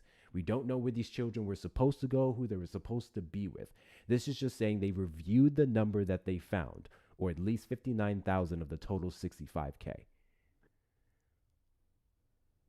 By the way, this report, say that last one more time. That last statistic. As of July 24th, 2025, more than 59,000 of the backlog reports have been analyzed and processed, resulting in more than 4,000 investigative leads, including fraud, human trafficking, and other criminal activity. And you're certain that there is no other evidence that there has been even a slightest improvement instead of that, or you just not that I have seen. Because I have seen nothing. Oh, that's what I'm saying. If you well, that's the thing. You need to go. I don't know what has been improved. All I can say is why I would have voted for Trump, right? And he still has three more years to fix this, right? Maybe there's not change. Maybe there's not a change in the future, but we do know what happened under Biden. He didn't do anything. That's not true. Literally, this report states otherwise. You're able to have the reports not enough. End of his administration that you are now using as a negative on him because they were doing something. Because they kept trying to do more in Congress, and it went nowhere. We went over some of the bills earlier. Hold it. You still haven't proved that. I literally just did. You have not proven that. I literally mentioned the two bills that went nowhere in that entire year. Literally mentioned two bills that went nowhere. What years? Congress. These two specifically that I referenced would be in 2024. Were those ever voted on? No, that's my point. But that would be Republicans. What are we supposed to do? In 2023, 2024, the Republicans controlled the House. Yes, because Congress is a completely separate branch that the President of the United States does not control. The President did what he did in the executive branch, and Congress is supposed to do the rest. We have a lackluster Congress. What did Biden do with the executive action? It was you that said that he should have taken executive action to do something. Yes, executive action in setting a cap on the southern border like he did in the summer of 2024, the 2,500. That's the executive action. Or protecting UACs, that's also good. What executive action could he pass on protecting UACs? We already did that. Reinforcing rapid testing. Bring it back. The one that's under... That can't appropriate funds. The one back in 2018. By the way, 2023 is when that expired. It expired because 0.01%. It expired because the contract expired in 2023. In 2024, it was... I do need to head out. Back. And I appreciate the time. I deeply apologize for all you a single issue misunderstandings. No, in this case, yeah. In this case, also, yes. So then we would have to... Well, I mean, so we'd have to couple your usually issue. How it usually goes. We'd have to track your issue with the Biden administration into a follow-up or improvement from the Trump administration. Can you tell me what the Trump administration has done? Yes, when it comes to voting. Because if you say you voted for him because of what Biden-Harris administration did, then I would imagine you voted for Trump because of solutions that he put forward or solutions that he's implemented already. Right, and they were the people that were spewing that 300,000 number, and everyone said it was some weird semantic game when it was clearly obvious that these were children we could not verify, and they might as well have been lost. True, we know children are missing, but the egregious number was made up by Republicans. Yes, again, what solutions? Okay, what was the true number? Let me tell you what are of all the UACs that crossed the border. How many of them can we not verify today? The UACs? What do you mean Correct. by verify? Because we have UHCs currently in, I don't want to say camps, centers. That's how we're able to track the amount of UACs that we have. Again, you're Right, mixing up and UACs we with started the family fast tracking them. Right, we started fast tracking them. No, you don't. Under No, Biden. No, you didn't. No. I gave no. you the numbers under the UC's transfer You gave to me the ORR numbers of fiscal year ones that came 2019. with family units. They wouldn't be No. I'm unaccompanied talking if about they came with unoccupied. family units. Yeah, no, you're right. Unaccompanied. He doesn't care about Unoccupied. children. Unoccupied children transferred to ORR. There is no fiscal such years thing as 2019 unoccupied children. He does not care about these 2023. people. Many of these were transferred. They were keep not saying kept in detention. One more time? You keep saying unoccupied. I keep saying unoccupied. Unaccompanied. Unaccompanied children would be children that we tracked that came over without a parent or legal guardian of the sorts, and then were sent over to They were given to offices ORR, ORR. HHS, so on Right. and so forth. As of the Homeland Security Act of It went from 2002, 15,000 in 2020 UACs to are 120,000 required to be transferred to 2021. ORR. Something tells me that many of these children were not placed in detention centers, Jesus or Christ. whatever you want to call them. What? They were transferred directly to ORR. That per law. Where That's what was placed supposed to per happen. Law. Right. What do you mean? But then right? ORR, it's still under HHS. Per law, And that's where failed they to go. verify the people that they go with. Then that And is many- an- most- that is a like, failure plenty of on the cases, all they HHS need to and do is ICE. call them. Okay, you do An interview over understand. the phone? You do understand that is a separate argument. We're putting this on the Biden administration. That is a different, Biden specifically, that is a different branch. There are failures in that regard. No one's denying those failures. I need you to hear me. I'm not denying the failures of that department. And I'm not denying that the Biden administration could have brought more of a spotlight to it. Sure, but that is a completely different branch. What I would like to see from the Trump administration, who touts that number around, how many people were investigated during his first term, which we're currently still in right now, for those drop-off areas? How many people were fired? What we do see is that him firing a bunch of people under DEI, basing off of unqualified and all these other things. He has not mentioned a single thing Basing about off of unqualified. ORR. Hold on. If these people are unqualified, they definitely should have been fired. Again, he's claiming that they're unqualified because they are quote unquote DEI hires. On their termination papers, on their layoffs, that is not what's being cited for the reason of their firing. We know this because he's offering a bunch of them, what's the word I'm looking for? Settlement packages. And then in many cases, as we saw all throughout 2025, they fired some of the people from the wrong departments and then hired them right back to the people who chose to go back. That's the problem. Right, and so that's again, a good thing. if you're making an issue you here should always of fire the competent people unaccompanied back. migrant But if you children, want to get a conversation about DEI, if someone was DEI hire, you should absolutely fire them for not being qualified. That is directly what DEI means. That's literally not what DEI means. Okay, hold on. Before we move on to that, I just need to make dumb this point semantic game. Like, I'm telling it's you. not about semantics. You have no idea what you're talking about. Before we move on to that conversation, we need to settle right here in regards to this program. We agree there was issues with ORR when it comes to children. One is too much. I want to make that super duper clear. One is too much. Those people in those departments who failed to verify who children were going off to should be fired. The entire department should be revamped, and we should fix the issue. That's not happening You under sound like the a Trump Republican. administration. Nothing I just said is a Republican talking point. The argument is why. No. Completely revamping HHS. That is something Trump pushed for. No, it's not. My reason, He my reason never for it. talked about that at all. Not once. It's not revamping What are you talking about? What are HHS. you It's talking about? just the Once again, just the agency you're of going, ORR. You're going back to. Are you going to go back to the fact that evidence that you have not seen, or you just? I'm going back to the fact that what you're claiming was never cited on the campaign trail in 2024, or even in every single speech he's had in 2025. Donald Trump has never prioritized HHS and ORR resettlements. That has been other Republicans who brought it to the spotlight alongside Democrats who said we need to pass legislation to better address the migrant children crisis. No. They want to pass funding. They want to. Let's not get these confused. They wanted to pass. They just wanted to give them more money, while it was the Republicans who said that there was a fundamental problem with the system and we need to fix it. And this is why. Then why didn't the Republicans pass the bill in 2023 and 2024? Like number one, number two problem issue within the first 30, 60 days of his administration, and no one forgot about it until ICE has done some crazy stuff in Minneapolis. What? I have no idea. No, people are not concerned. Immigration is no longer this is one of Trump's biggest faults, is the fact that he can no longer really campaign on immigration anymore because no one really cares anymore. It was a number one, number two, number three, I can't remember what it was, problem for voters broadly, and it just dropped off the map. Complained about have not been fixed.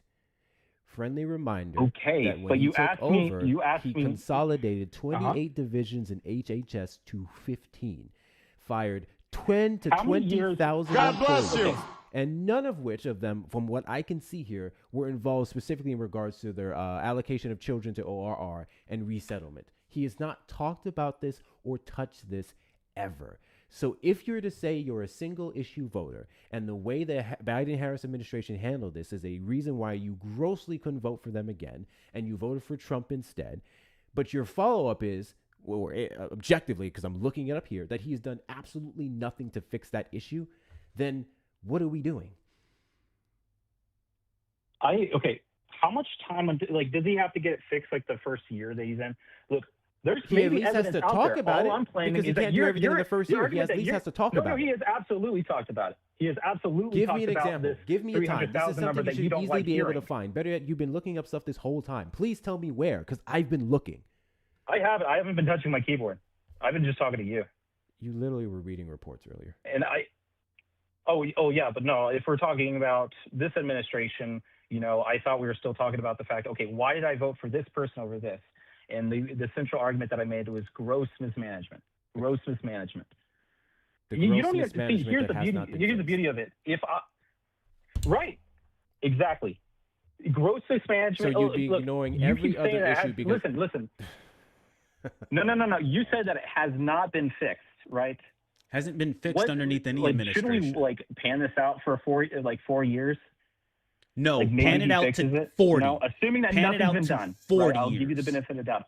I don't know. I can look it up. I mean, I gave you that 65,000 number, but you didn't like that. We I already went understand. over the 60-something thousand number, what it Okay. actually did. Yeah, they led I investigations that were already taking place beforehand. And another thing that we've been leaving out of this conversation, the issue that we're talking about here is only escalated based off the sheer number of migrants who came to the United States. This issue has been taking place under Obama, it took place under Bush, and several other presidencies. We apparently just have a not so Unoccupied children? effective... Yes. Oh my fucking God. Do you think that's new? I didn't say it's new. I just keep think saying it was unoccupied. way worse under Biden. Oh my God, And unaccompanied. I said I actually You corrected literally myself. just said unoccupied. No, I'm pretty sure I corrected myself, right? Unaccompanied. Either way, Corrected yourself means you said it. the issue that you're talking about, that you're now trying to pin on Biden, has been an issue long before him. I didn't say it wasn't. So then you're I'm saying gross they mismanagement neglected and them. nothing I has think it changed. got so much worse, and they neglected it. No, they didn't neglect Was it. this They ever a did. talking They did point reunification program. for Biden? Remember the or Kamala? planes? Remember Biden No, was flying a talking planes. point for Donald Trump and J.D. Vance? Absolutely. But I don't know what the statistics are going to look like in 2025 or 2026. The question is, Remember when they were complaining why that I Biden voted was for him, flying? right? They were flying wanted migrants him to- into the I United wanted to States. see this fixed. That was the reunification program. Not to mention, there's plenty of longitudinal studies, right? That I would like Longitudinal to see. studies. This is June 25th, But we're not 2022. living in 2028. This is June Sorry? 15th, 2022. The Biden-Harris administration is committed to the safe reunification of families that were unjustly separated at the U.S.-Mexico border between January 2017 and January 2021. Another thing, if we're talking about families that were separated and children who got lost, we can start there. In February 2021, President Biden created the Family Reunification Task Force to help identify and reunify families separated under the prior administration's zero tolerance policy at the U.S.-Mexico border, blah, blah, blah, blah, blah, blah, blah. This is specifically during this time frame, but this group existed afterwards from what I'm reading here. They're eligible for reunification, reunited with my child, so on and so forth. We can fast forward to Biden's Family Reunification Parole Program, blah, blah, blah. Family reunification earlier this year of events. Yeah, this was specifically in regards to Cuban and reunification program isn't the same as like going out and looking for the location of these UACs that we could not verify. That is correct. Hold on. Let me see what I can find on that.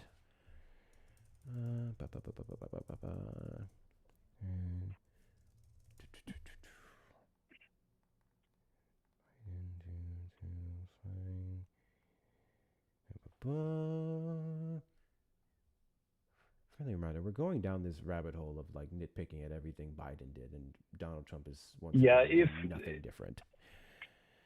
But so be it. Once again, you asked me why I voted for him, and I gave you that answer. Okay, so you voted for him because of this thing, and then this guy, your new guy, is doing absolutely nothing to fix that problem. Oh my goodness! So it's my goodness! You Dude, voted for a guy who had no solutions to the reason why. I am not going to say it again, wouldn't. brother. If you didn't vote for someone based off of their lack of action on this one thing, I cannot see into the future, right? Like I cannot. It's not about seeing into the future. Know that he feels we can look at his first term. He did nothing. No, it's about the fact that Biden and Kamala ran off of. Are they not responsible for the border at all? Are they not responsible for the border at all? What are they responsible for? Do anything about that? What are they responsible for? What? Oh, you mean are they the ones who they're part of the executive branch? What? DHS is an executive branch, right? Am I not mistaken? Yes, the President of the United States directs DHS or can give direction to DHS. You said in your own words that you should have taken executive action, right? Yes, I'm setting a cap. When this became worse. Setting a cap through executive action on the amount of people that cross, which, to be fair, that was even challenged in court when Biden did that. Right. Was that effective? Was it effective in reducing the amount of encounters? Yes. Was it effective? I mean, that you do understand they didn't solve the migrant problem, right? You mean that like didn't these are solve people, the unaccompanied migrant children problem. I'm simply saying setting a cap on the encounters at the southern border would have effectively reduced the number of unaccompanied migrant children that we had, because it would reduce the amount of people that would have came here. It still would have been an issue on either side of the border. No. With children, you cannot turn them away. You have to put them in proceedings. You have to place them. That is true. You can't just turn them away by putting. But I'm saying in regards to, okay, if we're making the allegation of the fake family members and the ones that were trying to bring them over in regards to human trafficking, that problem would have been solved. Absolutely. How? By are you talking about the cap? You're saying that would help? Because these human traffickers and fake family members would not have We're been talking allowed about the to children bring at the the border, children. not the human trafficking. They would have come to the border. You're forgetting about the human traffickers that are inside the country. Wait, what? Yeah, hold on. I understand what you're talking about with the sponsors and then the places where children were put, so on and so forth. Again, we already went over the leads that DHS was able to somewhat allegedly find. Again, we've had no progress in prosecuting these individuals whatsoever. In fact, it seems to me that DHS and ICE has been hyper-focused on detaining anyone who's been in the United States who just crossed over here versus the actual criminals. This leads me to my overall problem with the Trump administration. If you're going to sit here and say that this is a huge problem, then why aren't we prioritizing them? Why are we prioritizing anybody and everybody, even getting to the point to where we're detaining people and claiming that there are documentation is fake? We're not going after the people trafficking children. We're not fixing the issues of children being placed in areas that they shouldn't have placed with bullshit addresses. We're doing nothing about that. That's a perfect argument. That's not mine. We're going after anybody and everybody and killing American citizens to do it. Okay. I do not remember where Trump signed with a pen saying to start killing people in order to find immigrants. But that is your argument. You know what right? I do remember? I do remember Donald Trump coming up after the death of Alex Preddy and calling him a gunman. You have to compare his first year in his administration to the first 4 years of Biden in order to make it to this argument. What? That's the point. You're saying that nothing's being done, right? I'm saying I'm giving my justification for why I voted for him. Literally nothing is being done. Yeah, I know. And I'm telling you, my argument, if I'm a single issue voter, this is my issue. Are you a single issue voted voter? for him. Am I right for doing that? Are you a single Yes. issue voter? Okay, cool. Yes. I would tell you single issue assume I voters am, are yes. part of the problem in this country. To ignore the atrocities of this administration argument I'm and the willing to fact get that into. they're not Okay. solving the problems that you're crying about, that would be the issue And with people in once this again, country. I have I'm zero getting problem deja whatsoever vu, baby saying girl. that undocumented migrant children should be a priority here in the United States. It is the Trump administration who doesn't give a fuck about anyone who's undocumented. It's the Trump administration who's saying they cannot come They have here. 3 years to prove itself, but I know that Biden had 4 years to do it. No.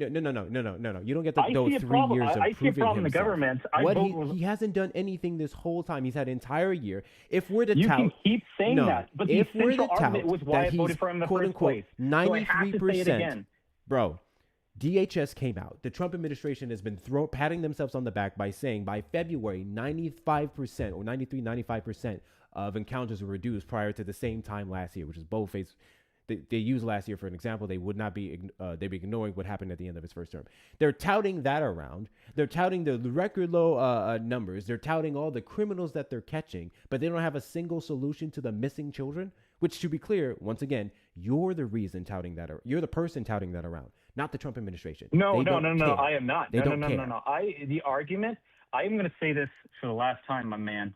I know what I'm your telling you, argument this is the is. reason for why I voted. Well, no, you keep phrasing it in a different way. I'm right? literally not. He still has 3 more years to address it, assuming that there is, like you said, no evidence from what you can tell. I mean, I don't know how good your research skills is, but I'm giving you the benefit of the doubt here. You right? can find, if you He think still my has 3 more research years to skills do are it. insufficient, you're more than welcome to give me an example of when Trump has cited the issues with ORR and HHS. Please do. I mean, I can give JD Vance. I'm What sure. about JD I Vance? can sure here. Well, I mean, with JD Vance, the vice president, he's brought it up. It's the same administration.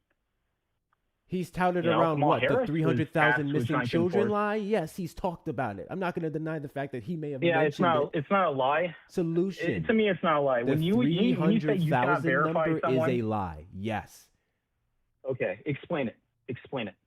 The number was not based off of actual confirmed children that were missing. The number was not based off of the reports, even from the call-in lines. It was. It is a higher echelon of people that we don't know, that we cannot verify. It's not right? 300,000. Am so I it would wrong? Be a lie. 290. Which okay, what's the actual number of then? course, 290. Then they rounded up to 300,000. That is a lie. Right. Confirmed reports show. Hold Okay. on, let's see. 290. Yeah. Okay.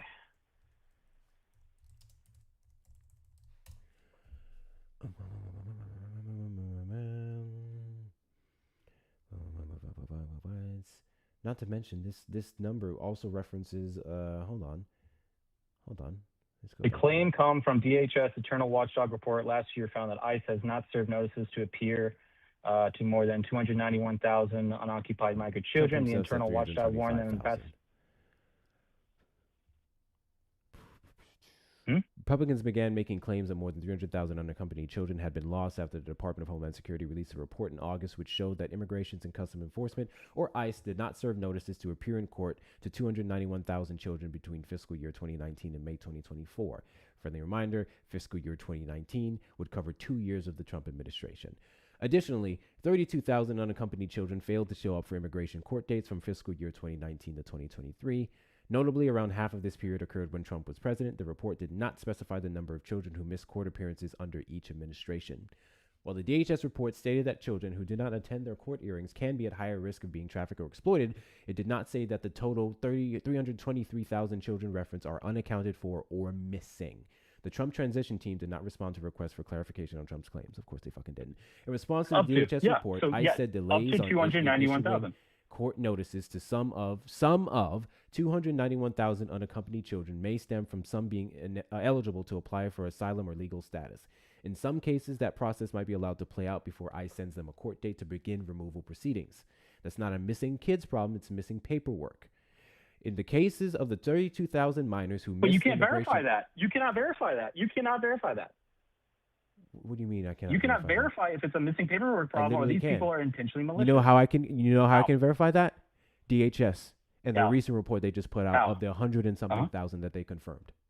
That's how I can verify it easily. Okay. They confirmed it with the paperwork. Okay, so the upper echelon is around 100,000. So 291 minus 100. You said 100,000. I don't know where you'd be going with the upper echelon. What? I'm saying like up to, right? Because of course not all these cases. I don't are know where malicious, that would right? come from. I don't even believe that. I don't know where that would come from. Again, The 290,000 that were not served NATs, which made them more at risk. And then you said that 100. What was it? 110,000. What was it? 100 and something. That were confirmed? Let me find the number.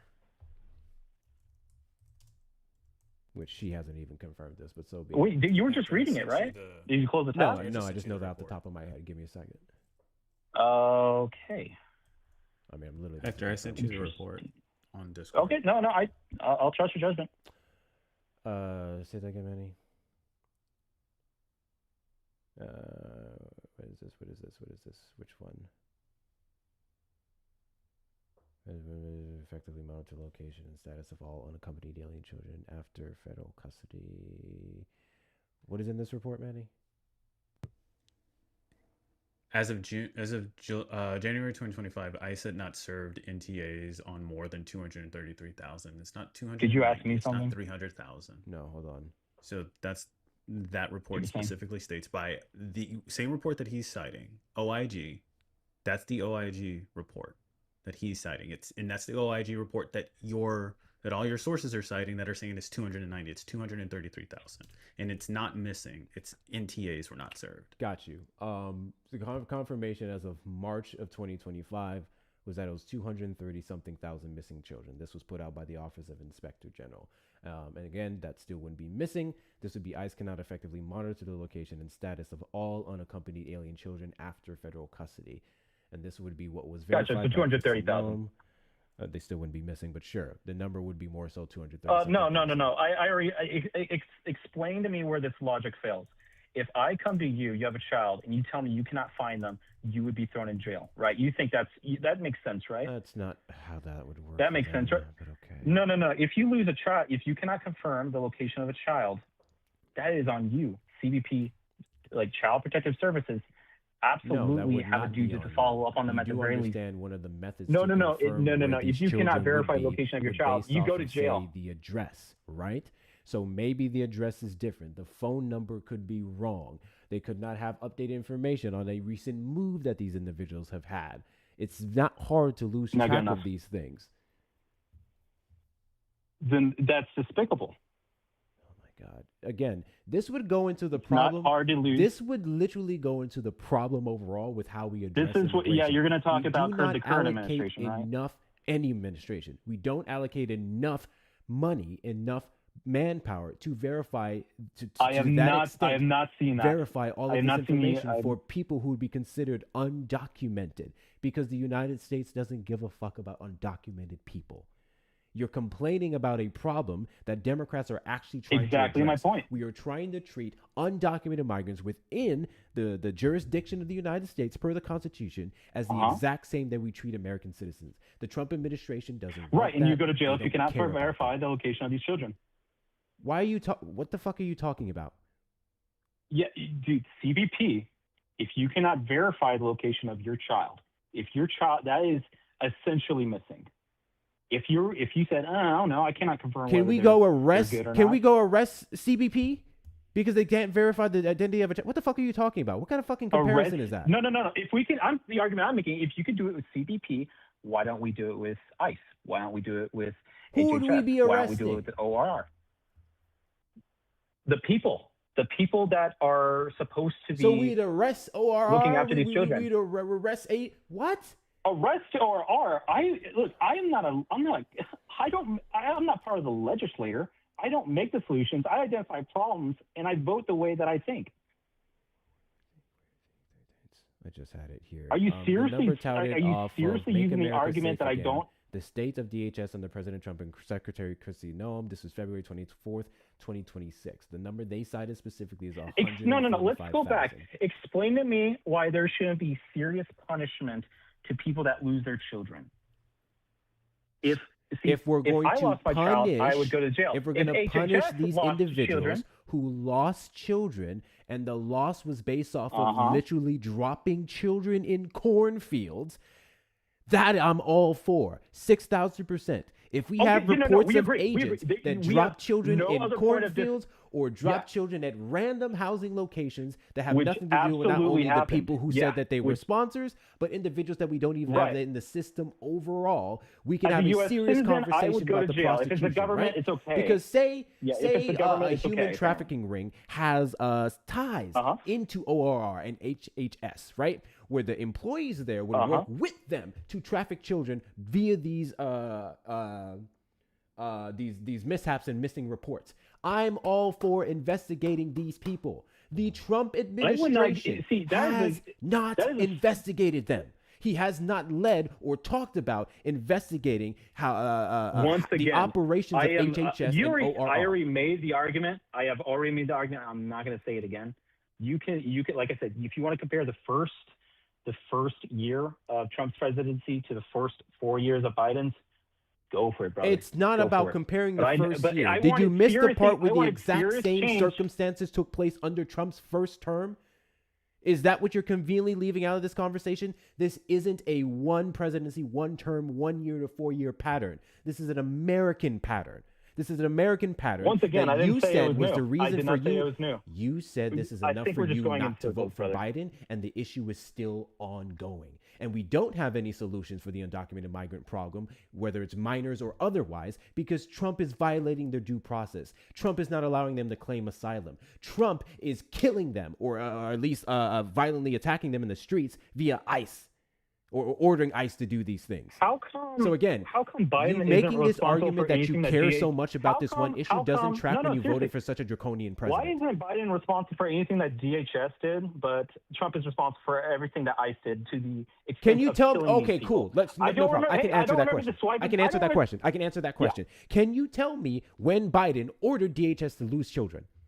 Can you tell me when Biden ordered DHS to be lackluster on border immigration policies versus when Donald Trump ordered everyone to go out into the streets and make a quota of 3,000 people a day? That is two different.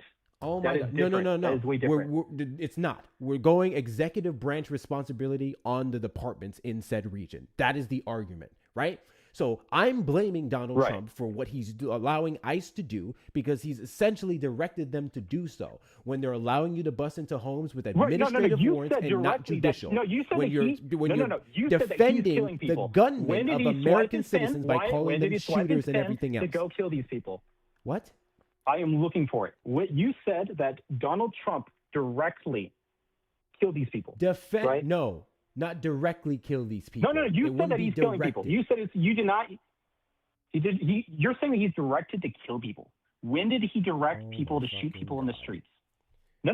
Listen to the words. When I said he directed ICE agents to violate the civil rights and due process of undocumented migrants and civilians alike. Okay, and he would defend. Listen to me. He would defend the deaths of American citizens and undocumented migrants alike by not only posting propaganda misinformation on the case, but calling these individuals gunmen and it's saying that the ICE agents were justified. If you justify the position of the ICE agent who killed, murdered in cold blood American citizens, you are defending do not say murder. There is no. Where is the evidence that they did cold-hearted murder? That there's a big difference between Alex Preddy was shot homicides in the back when he was on the ground, right, but he wasn't executed. completely disarmed. What the fuck saying are that we these people talking wanted about? to kill him. You're saying that he wanted to kill him. You're saying it's I'm not saying a they circumstance. killed These him. I don't people care if they actually- wanted to or not. They No. fucking You killed said him. murder. You said murder. That is a very big difference. That there. is correct. Do you know the difference Murder between would be homicide and murder would Okay. be premeditated. I wanted to kill you and Killing. I killed you. That is murder, Killing. right? To be fair, No, you guys those are literally not made the the same argument thing. that it was premeditated. Homicide I and just want murder- to point no, that no. out. Y'all Murder- said he kicked out a headlight did 11 I? days No, prior, I and did that's not. why he should have died. I didn't say you. What are you I said talking about? Republicans. Okay. So there's that. Wait, Any what? cases, no problem. If you don't like the argument of premeditated, then no problem. I'm going to go say killing. Even then, I would say so it if was a you murder. pull out a firearm and shoot someone in the back after they were completely unarmed, I don't know what the fuck else you want to consider that. Premeditated isn't Well, some no, that long was not master that's not plan what on a happened. whiteboard. So what happened was that they shot a gun, and you know what happens? Mistakes happen. And that doesn't mean that this shouldn't be prosecuted to the fullest extent of the law. What mistake? I'm saying that Where this was the person mistake? who is no, this is a disputed. No. Let me get this out. Where was the just real mistake? quickly. Why was he shot in the back? This was an absolutely disputed. What? Where was the Not mistake? because it was Why was he murder. shot in the back? Not because it was murder. I'll tell you that. I ask you, why was This Alex is Preddy shot in the radicalizing- back? He was shot in the back because he did absolutely have a gun, in which you were correct. He was disarmed, and someone said gun, and shot him. So he was shot in the back because he had a gun. No, he was shot in the back because someone thought that he was a threat, and then they shot gun. How You're could dealing you with think people who a have to make man split-second whose decisions every day. 6, 5, The only or argument I'm 7 making bodies is were a on disputed was a circumstance. threat? What? 5 or One more 7 time. ICE agents were all over Alex Right. Preddy. He was completely Correct. hands. You can literally see one of his hands in the video where the ICE agents were on him, and the other ones you couldn't, which we could know was behind his back. He was completely that's true. incapable That is- of reaching you are for completely or right. grabbing anything You are or moving. Right, so right. even someone The argument that yelling you're gun, making that it's murder. wrongfully, mind you, because that was a reckless action. Even someone yelling gun different. would not Reckless- justify reckless you homicide shooting the and man on the murder is ground different. who doesn't have a Reckless- gun. Right. Gotcha. So you admit that it wasn't murder. It was a reckless homicide. That is very different from a murder. I literally just went over the You're using definition of radicalizing, murder and how you're I using said radicalizing killing. language. That's all.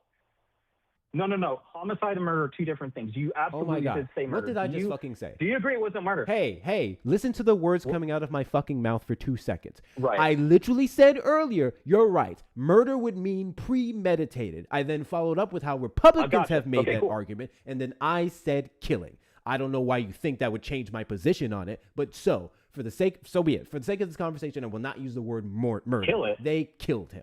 And no, I wouldn't. Yeah, even if you want to They say it's killed him, reckless, yeah. so be it. Yeah. That reckless action was justified by the Trump Gotcha. administration. I don't think it was. I don't think it was justified. Dude, I look at that and I thought that was a bad call. So then And you know why? what Trump did? He backed out of Minneapolis. No. No. He said he shouldn't have had a gun. He's drawn some He of it called back. him a gunman. What I does did it not say mean to that. call I did someone not a say you gunman? should. I did not. I said Trump. Dude, this was 100% Trump said he was a gunman, right? That's correct. Up to this day, Right. he's still going from interview to interview saying he shouldn't have had a gun. I disagree with Trump.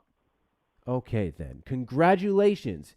Yeah. You do not agree with the President of the we- United States who defends the murder of an American civilian. We can then go all the way back to Renee Nicole Good. He did the exact Hold same on, he did thing. not- he They did- called that them is a very domestic different. terrorist. They said that they- she didn't actually live in the area that she did. They said she was falling around ICE for days, and they still haven't been able to substantiate it. They said that she tried to run over the ICE agent, despite his own camera footage showing she turned the steering wheel in the opposite direction. Donald Trump has Right, been well, hold on. lying on the deaths of these American Here's the thing. civilians, excusing the actions, the these are reckless actions of disputed these individuals, circumstance, my and brother. justifying murder. Okay, that's no. Here you go again with the murder. You're saying Killing, is it premeditated justifying the or is it killing. not? So be it. There you Justifying the go. killing. That is yeah. I'm just saying you're using very radical language, and these terms really do matter, right? Do you This think I is give a fuck propaganda. if it's premeditated That's or not? propaganda. No, it does. Well, it does matter if you're going to use the term murder, because if you're telling me that my president's coming to come murder me, I'm that's very saying different killing or from not. saying that these- I'm saying killing or murder. I don't give a fuck. The president justified it. Use your words precisely. No That problem. is No problem. radicalizing- Killing that is- or okay, cool. murder. Wait. The president of the United States justified. No. Don't even say or murder. Is there? It has a murder. I'm occurred. saying either Answer that. or. It does not change my position. No. Okay. Oh my fuck. You're just- Oh my fuck. Listen to the words coming out of my fucking Dude, mouth. Listen to the goddamn words okay, coming out of my but fucking my mouth. didn't happen. I'm You're no placing longer murder- going you're with the placing word murder. I'm saying even if it was a murder, it Or wouldn't change murder. my position. Stop The saying president it. of the United States being a fucking moron and not knowing the circumstances around someone's death, posting information that debunks his own talking points, and Totally saying agree. it's okay to Totally kill Americans is not fucking You cool. almost said it. Because You you're almost said setting a bad precedent for every other fucking ICE agent who's going out there gun happy, ready to shoot at anyone who disobeys an order, ready to pop off anyone who speaks in a fucking accent, okay. ready to go off on people who are Interfering- brown. no. That's still a fucking problem. Interfering in a Killing federal- or murder. That's my they're point. absolutely interfering. Interfering keep is using not that- justification to get killed. That's not the argument. It was a disputed That is circumstance literally of their what it could argument. That is literally the argument of the Trump administration. That is literally the argument of When Stephen did he Miller. say that That he is should literally not- he the should have argument of been Kristi killed? Noem. Okay, defending the death of someone and defending like a reckless circumstance are very different. I can make the same argument. That's not two things can be true at once, young man. Okay, it was an ugly thing to happen, and two, it was not obvious to me that these people wanted to kill them. Right? It's not premeditated. You did not say that. But to say that Trump is directing Obvious them to you do that these whether they things wanted to to kill him or people, not is it's irrelevant not because true. they did kill them and they're fucking dead. And there's been no accountability whatsoever. No. Tom hold on. Homan You talking need- about okay. Renee Nicole I'm Good's not gonna killer bring it up is again. in hiding. Why the fuck should they be in hiding? They're murderers, killers, whatever. And hiding? You're saying that these people should be doxxed? We're talking about the person that killed him, right? Or killed her? Who are these Renee people? Nicole I can't remember the Good's name. killer. Yeah. Right. And are you talking about? Yeah, Renee Good killed her. Renee Nicole Good's killer is what I said. Okay, it's killer. They are in hiding right now. Do you think that's a problem? Yes, Do you that's a think fucking that- problem. Because they should have never Gotcha, been protected by a gotcha. So goddamn you mask to begin with.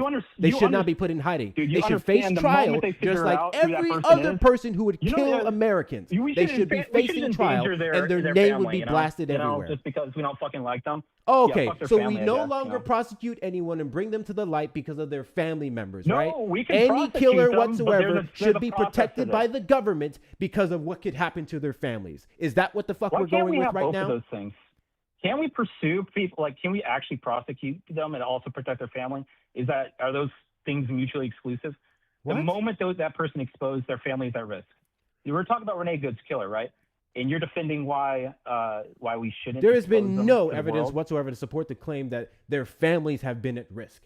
Would you like to tell me which No, one no, of the moment Jonathan that- Ross's no, no, no, family if- members because we have if his name, someone- we no, know no, his no, name. no, Can no, you no. tell me They which are one of Jonathan definitely one Ross's of the family same. members was threatened? What? No. That is not the same argument. I'm saying the moment that we find them, their family is also at risk. Tell me I'm wrong. Find who? If I give you my first and last name, you will find it Jonathan in like a general Ross, location where I the live. killer of Renee What about Nicole Good. His family has not Right. been threatened. His family is not That does, at no. risk. I said his family is at risk.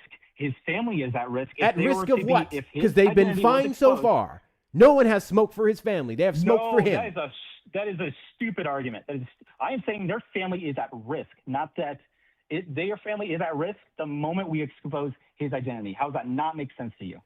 Him and his family are at risk if we expose his identity. So you want us to tell me where I'm protect wrong. killers because of their family being at risk. Again, No. let's Oh, you- consistently go you with your idiot, logic. dude. Let's You consistently idiot. go with your logic. No, we should Every prosecute single killers, but at the person same who time protect kills them and their anyone family. should not be exposed, and they should not have their names blasted, and they should not be in the news because someone could go after their family. You're under the You impression see we how cannot. fucking You're under stupid the that impression is. We cannot prosecute people. You're under the impression we cannot prosecute people. Who the without fuck said exposing we them can't immediately, prosecute right? people? I'm not talking What about I am indefinitely. saying is that Okay. DHS has not offered these people up for prosecution because DHS defending their actions. Video evidence showing that she did not they don't- intend to run over him, and they're still saying that he followed the law. They're still saying he followed don't ICE think- I don't think practices she meant to despite either. violating I don't think she 116-200 meant to either. and not being able to go after any runaway vehicles.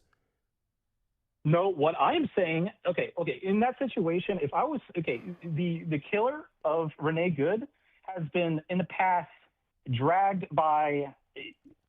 by cars. Thank you for right? giving us even more been- reasons as to why he should not have been walking in front of a fucking vehicle, and he should have been taking off the floor if there's No. continued attempts to do so.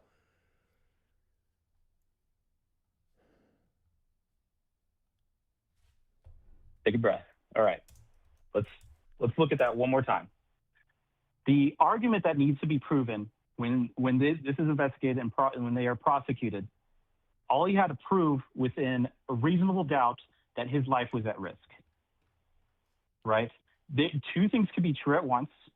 Renee Good did not, from what I could tell, I don't think Renee Good tried to run over anybody. Maybe they were trying to escape and all that. Maybe it was the position of the body cam. My eyes, see, I'm not looking at the wheels the whole time. I'm looking at the person who's driving the car and which direction they're going, right? If I can prove that in the court of law, then that is a very big distinction between reckless homicide and killing, whatever you want to call it. But that is my assessment. This is what I mean by it is a disputed circumstance. And to go off and saying that they're defending killing, that's not at all what that means. No, Donald Trump has not said that they deserve to be killed, right?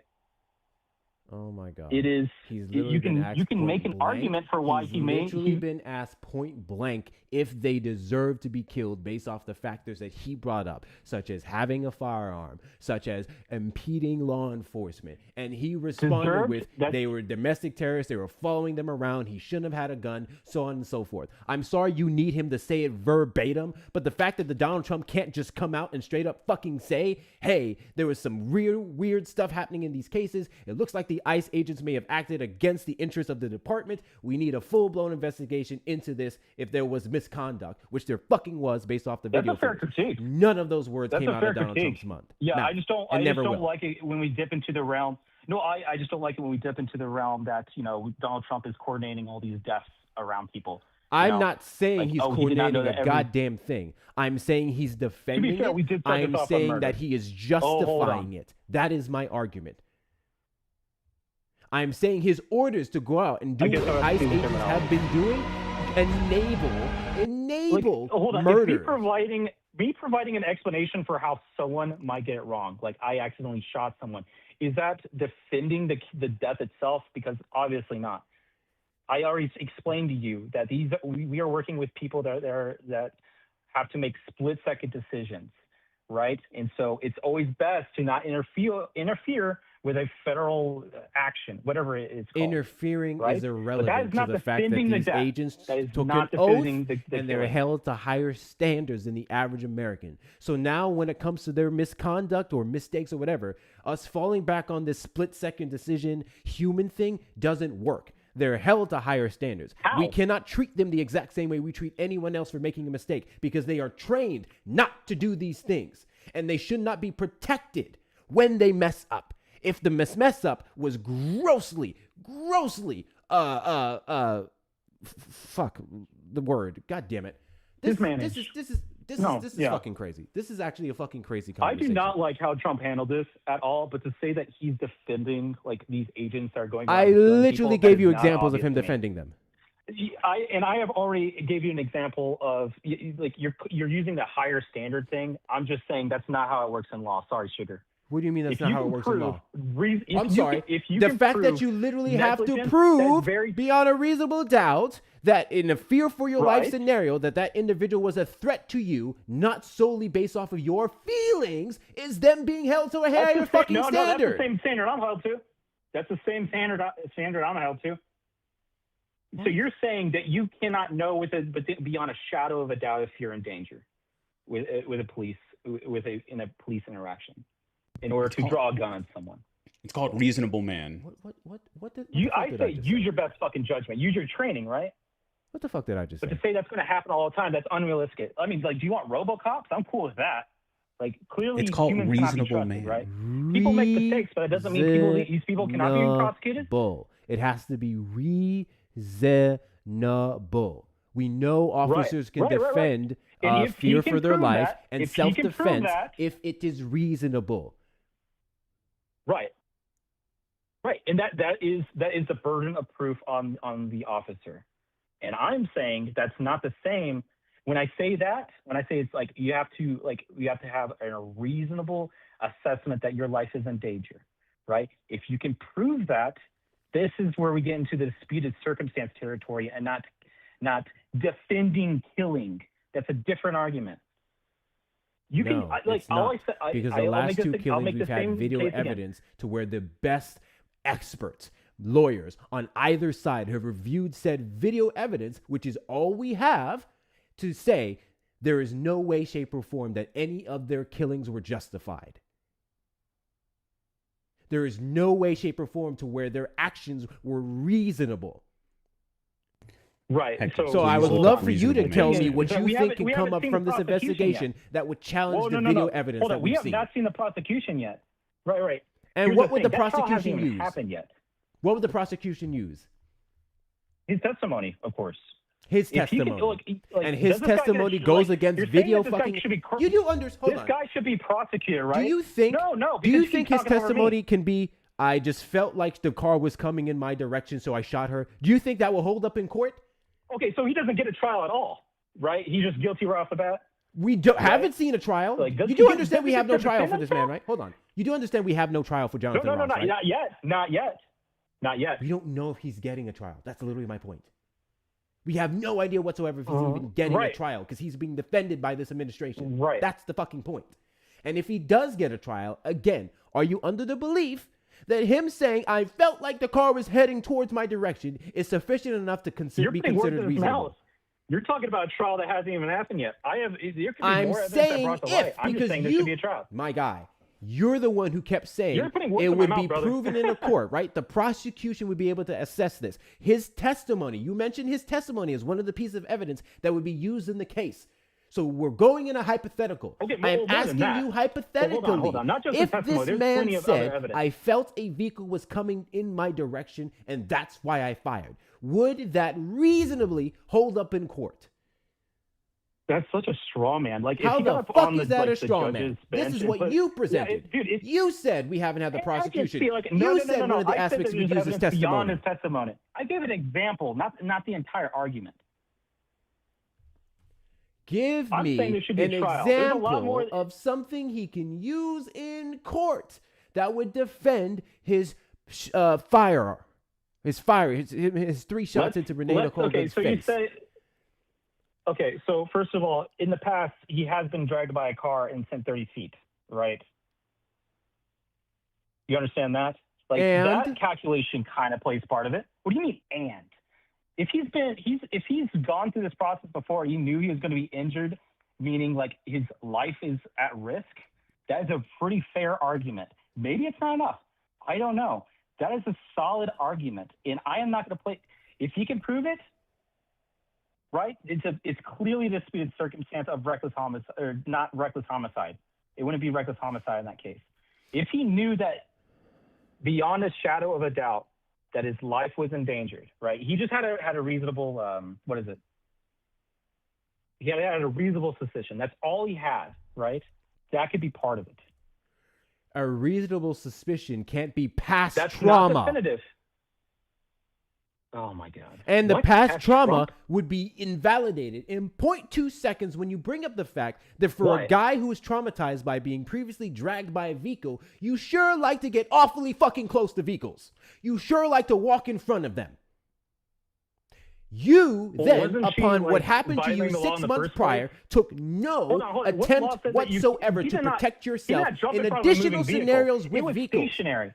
The car was He stationary, was brother. circling the vehicle in his own camera footage. He was circling the vehicle and stopped in the front of it, near the front of it, positioned himself in the direction to even be considered in the front of the fucking Gotcha. vehicle. So it was also his fault for pressing the gas pedal on him, right? Who the fuck said that? Well, I mean, he was stationary in front of the car. Not to and mention, that car had to move not to somewhere. How did that mention happen? his own footage and then other angles also from the event shows Like, if him you're not standing in front of my car and I not press on the only gas, being whose fault would it awfully be? close to Whose the fault? front of a vehicle for a guy who's been traumatized by one, but leaning into her vehicle. He leaned in to shoot her. Did you miss that part? Why the fuck are you leaning into Leaned moving in to shoot vehicles? her? Yes, After that she showed in pressed on the gas, right? the fucking angle. After she pressed on the gas, right? Like, and running him over. Before or after is irrelevant. Why the fuck are you leaning into a moving vehicle? No. If you were in front of my car and you're just standing there doing nothing, you're just minding your own business, and I pressed on the gas, whose fault would that be? Whose problem would Whose that fault be? would that be? You or What, me? what would be the fault? It would be me, right? What would be the fault? It would be me. What do you mean, whose fault would that be that you What, pressed like, on the if- gas? I The am fuck are you responsible for talking about? I am responsible for any injury Like, who's the onus in the situation, right? If you pressed on the gas situation, would it be and my fault or turned your your fault? vehicle in the direction of an individual and hit them, you would be responsible for Right, the harm that you caused to that other person. Your insurance would tell you, get fucked, and you would be on your own. That is not what happened in her case. She turned her vehicle in the opposite direction of Jonathan Ross. Jonathan Ross leaned in and started firing into her face 3 fucking times. 3 Hold on. fucking Okay, times. so wait, either he I jumped believe in the front of the car second or shot he was the one that stationary was in front of assessed to be the one that killed her, and he still fired another. Okay. Right. But, okay, hold on. Was he stationary in front? You said that he leaned over the car, right? That seems like he I lunged said in he front of the car. leaned What happened? in the direction of the car to even be close enough to allege that he had suffered from internal bleeding. That he had suffered from internal bleeding. According like to in that DHS, situation. they haven't shown that report either. Okay. Okay. You said that you got internal bleeding from this incident? According to DHS. That is pretty strong evidence in favor No, the of fuck this it's being... not. You know, internal bleeding can be a goddamn bruise, right? Internal bleeding isn't getting struck by a vehicle. Hey, that's good or enough. Struck by a. That is. A that's bruise is vehicular good assault. enough to justify being shot in the fucking face. Third shot. Dude, Thank you, Erica, for the dude, correction. Third shot. You Never just mind. You keep making the argument that we're justifying killing. That's not what we're saying. That is literally what you're doing. That is literally what Trump has been doing. That's what DHS has been doing. This. Every single fucking time we bring up the actual evidence of the case and what took place, you say propaganda, this brother. thing happened, this thing happened, this thing Justify happened. a killing. I am saying that if he can prove beyond a shadow of a doubt if he can prove that he made a reasonable assessment that he was going that his life was at risk. You keep saying reasonable. There would be prerequisites to come to that reasonable assessment. He Even has if it's a bruise, nothing like you don't get immediate. Like, give me an if example I of am something you can say injured, that was like, if he reasonable. was injured in that I don't think very you understand what circumstance, reasonable you admit means. he was What the fuck assaulted does with a- reasonable mean? Well, I mean, In the does court he of have law, to find what does out reasonable later mean? That he had a bruise.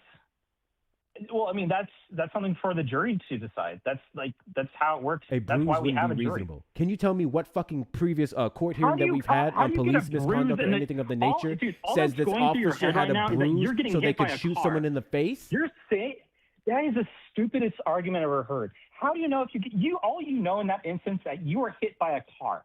Right? Do you have to find out like days later that it was just a bruise? Let me be super duper clear. We dude. don't know that he was hit by the car. Kristi Noem is the one that said that allegedly he was taken to the hospital and suffered from internal bleeding, per the report. This report has not been presented anywhere, which is another reason why we need an actual fucking prosecution, because then they would be forced to provide that report. I digress. This is Kristi Noem's words. The same woman who lied about Megan Bowe, who was allegedly decapitated by an undocumented migrant back in May of last year. The same woman who lied about the amount of people who not only self-deported or were shipped off by the Trump administration. The same woman who keeps telling fucking stories about even the deaths surrounding these individuals. Nothing Kristi Noem says out of her fucking mouth is goddamn true until proven to be, because they've shown to be pathological liars. So no, I don't believe that he suffered from internal bleeding. Even if he did, based off the video evidence, it would have been a scrape. And even if it was a scrape, that doesn't justify him firing three times into her car. No. It proves that it could be reasonable doubt. Absolutely. No, the fuck that he did not intend. Doesn't. I'm sorry. We'll He would have to prove that he would get proved that the Nick made him fire. That's what he would have to prove in court. That he, not only that he got hit, but then him getting hit by the vehicle is what made him pull the fucking trigger. No, you just had to prove that he with reasonable with reasonable judgment, he thought that him or other people are at risk. Right? Let's just assume no he did other get people hit. were in the vicinity of the vehicle in the direction that she was turning it, nor would he have been authorized to chase after it based off the fact that he's an ICE agent, not a police officer. ICE agents are not allowed to engage with American citizens to that degree. And if you're to say that you were at risk, and it would have to be reasonably substantiated, because you keep fucking separating that part. Him believing he's at risk is not enough to hold up in court. You'd have to reasonably prove bullshit. that. You No, can't absolutely reasonably. bullshit. No, if you can prove. Give me an example whatever of a happened. If you single can ICE agent or absolutely officer who's just said that they Does it have to be an ICE feared agent? for their life in an accurate ruling and proved that without reasonably proving that. Give me an example. Give me an example. I mean, I can't think of. Hey, no, I mean, I can't think of anything off the top of my head, but that doesn't disprove my point. The thing is, like, Your point do is you moot. agree that Your point if is fucking moot. let's- Moot. How? Let's just look this up. I'm gonna look this up. Let's just look up. Can you be acquitted of a homicide if you had a reasonable Wait a second. reason Hector, to shoot someone? There's a legal definition of reasonable. Yeah, I don't know what he's trying to go off of. Yes, you can absolutely be accused of a homicide even if you had a reasonable reason to shoot someone, such as self-defense. A shooting, even when justified, initiates a police investigation to determine if the threat was truly imminent and the force used was reasonable. Say that again. You can absolutely be accused of a homicide for sure, even if, I meant to put acquitted. The fuck are you? Acquitted. How do I spell that? I meant acquitted. So two things can be true at once. Yes, you can be acquitted of a homicide if you have reasonable reason to shoot someone, typically by raising a legal defense or self-defense or justifiable homicide. So, I mean, yeah, this is going to my point. Nothing you Like, just read. if you can make the argument that it was in self-defense, you could be acquitted, charges dropped. No shit, Sherlock. Who the fuck denied that? Who the fuck denied if he can make a reasonable argument that it was self-defense that you can be acquitted? You did. Okay, what was the no argument one that made you that made? argument. Okay, listen to the You said, words give me coming one out of my instance of mouth. an Everything we've You said, seen, give as me an provided by the video evidence of every single one, Alex Preddy and Renee Nicole Good, Right. the other ones we don't know. Every single one that we've seen of those two people specifically show that he had none of those agents had any reasonable grounds to fear for their life or say that they fired in defense of other people. That's the fucking point. Okay. You guys keep saying check the links. I literally disagree. fucking am. 20 more. Well, check the links. Not you. I didn't say check Talking the to the base. Okay, sorry. Okay. I am saying that if you want to make that assessment, that's fine. Like, there can be, many of these can still be disproven. Like, are you only looking at sources that say that that there was no evidence to prove that? I'm looking at the video evidence, the only source that we have. The fuck are you talking about? Hold on. The video evidence is the only source that we have. Judgment. No. I'm not going to. I trust a lawyer to examine that. I trust maybe a jury or a judge. I'm not going to go Lawyers by have what you have examined to it. It say. just hasn't been in a formal judicial process. And I want to wait for that. I want to wait for that evidence to show up before I can make a hard line argument, right? If I can make a hard position on it. I think you're jumping the gun, is all I'm saying. I think you're a cuck.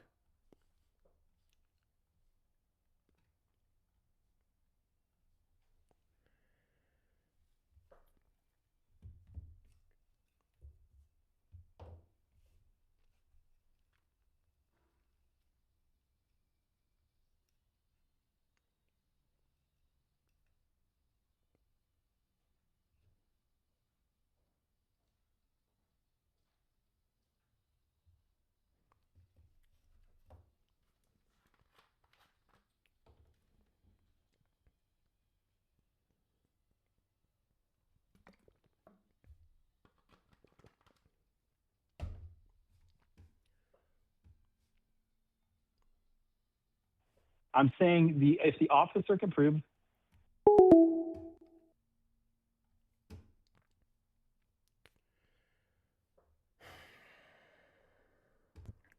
YouTube, we just played the drop song. That's why I muted. I've never been so happy to hear that song in my life. I lost track of time. I had plans. Fucking A, man.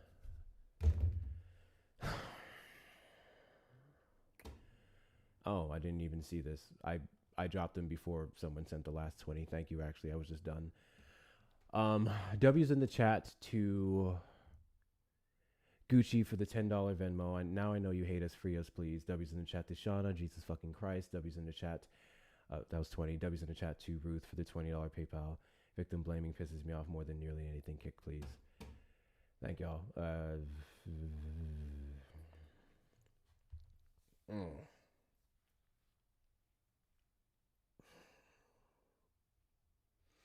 I'm a single issue voter. And I voted for Trump because of the mishandling of these departments under Biden. Okay. I really wasted too much time unpacking that. Because the problem I have with that stupid fucking talking point is that I can point to any department under any administration and say, this was handled so poorly, I refuse to vote for them. And I'm going to vote for the opposing side who's offered no solutions whatsoever. You would have had an argument there if the Trump administration launched an investigation into ORR and HHS. And we were able to find people who were working with cartels and smugglers, people who just got lazy at their job and just wanted a good record, right? If we had an investigation that found that and we saw firings of people who participated in the mess that you're complaining about, guess what? I would be the first person with my full chest to say, fuck that racist, rapist, xenophobic piece of shit. But he's the only president who actually addressed the issue that happened in HHS or ORR. You best believe I'd be ready to tell you guys that. But that's not what the fuck happened now, is it? He's provided no solutions whatsoever for undocumented migrants in general, particularly the children, because that's the problem with this country. If you're not documented, you're irrelevant. They don't fucking care about you. Democrats actually try to care. They try to do something. So you coming up here trying to use this fucking moral argument of what happened with undocumented migrant children is fucking stupid. It's a false fucking flag. You don't give a shit and you never have. Because then you wouldn't support the man who is now trying to find undocumented, not undocumented migrants, birthright citizenship. Has a problem with birthright citizenship. Wants to end DACA. People are allowed to legally be here or be born American citizens. Donald Trump's trying to challenge that too. Their children too. Where's your energy for them? And then this spinning into this other thing where you're now trying to excuse the words of, actually, you didn't try, actually, yes, you did. Because first you said, oh, I don't agree with Donald Trump saying this. But then I agree with every fucking stance that Donald Trump used to defend this. You're the same fucking person. You're doing the same fucking shit. Same fucking shit. God, man.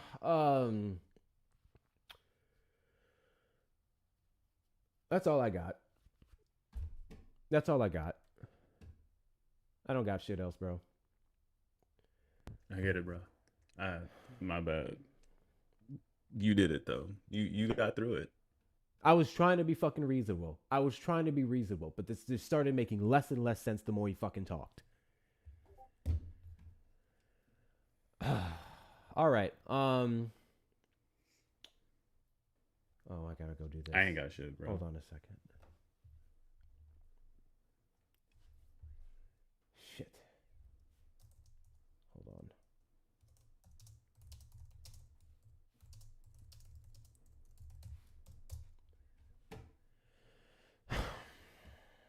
Okay. YouTube, thank you guys so much for being here. That's it. That's a wrap. I'll catch y'all tomorrow. I'll catch y'all tomorrow's stream. Make sure you hit the like button on your way in, your way out. Subscribe, turn on notification bells. And shout out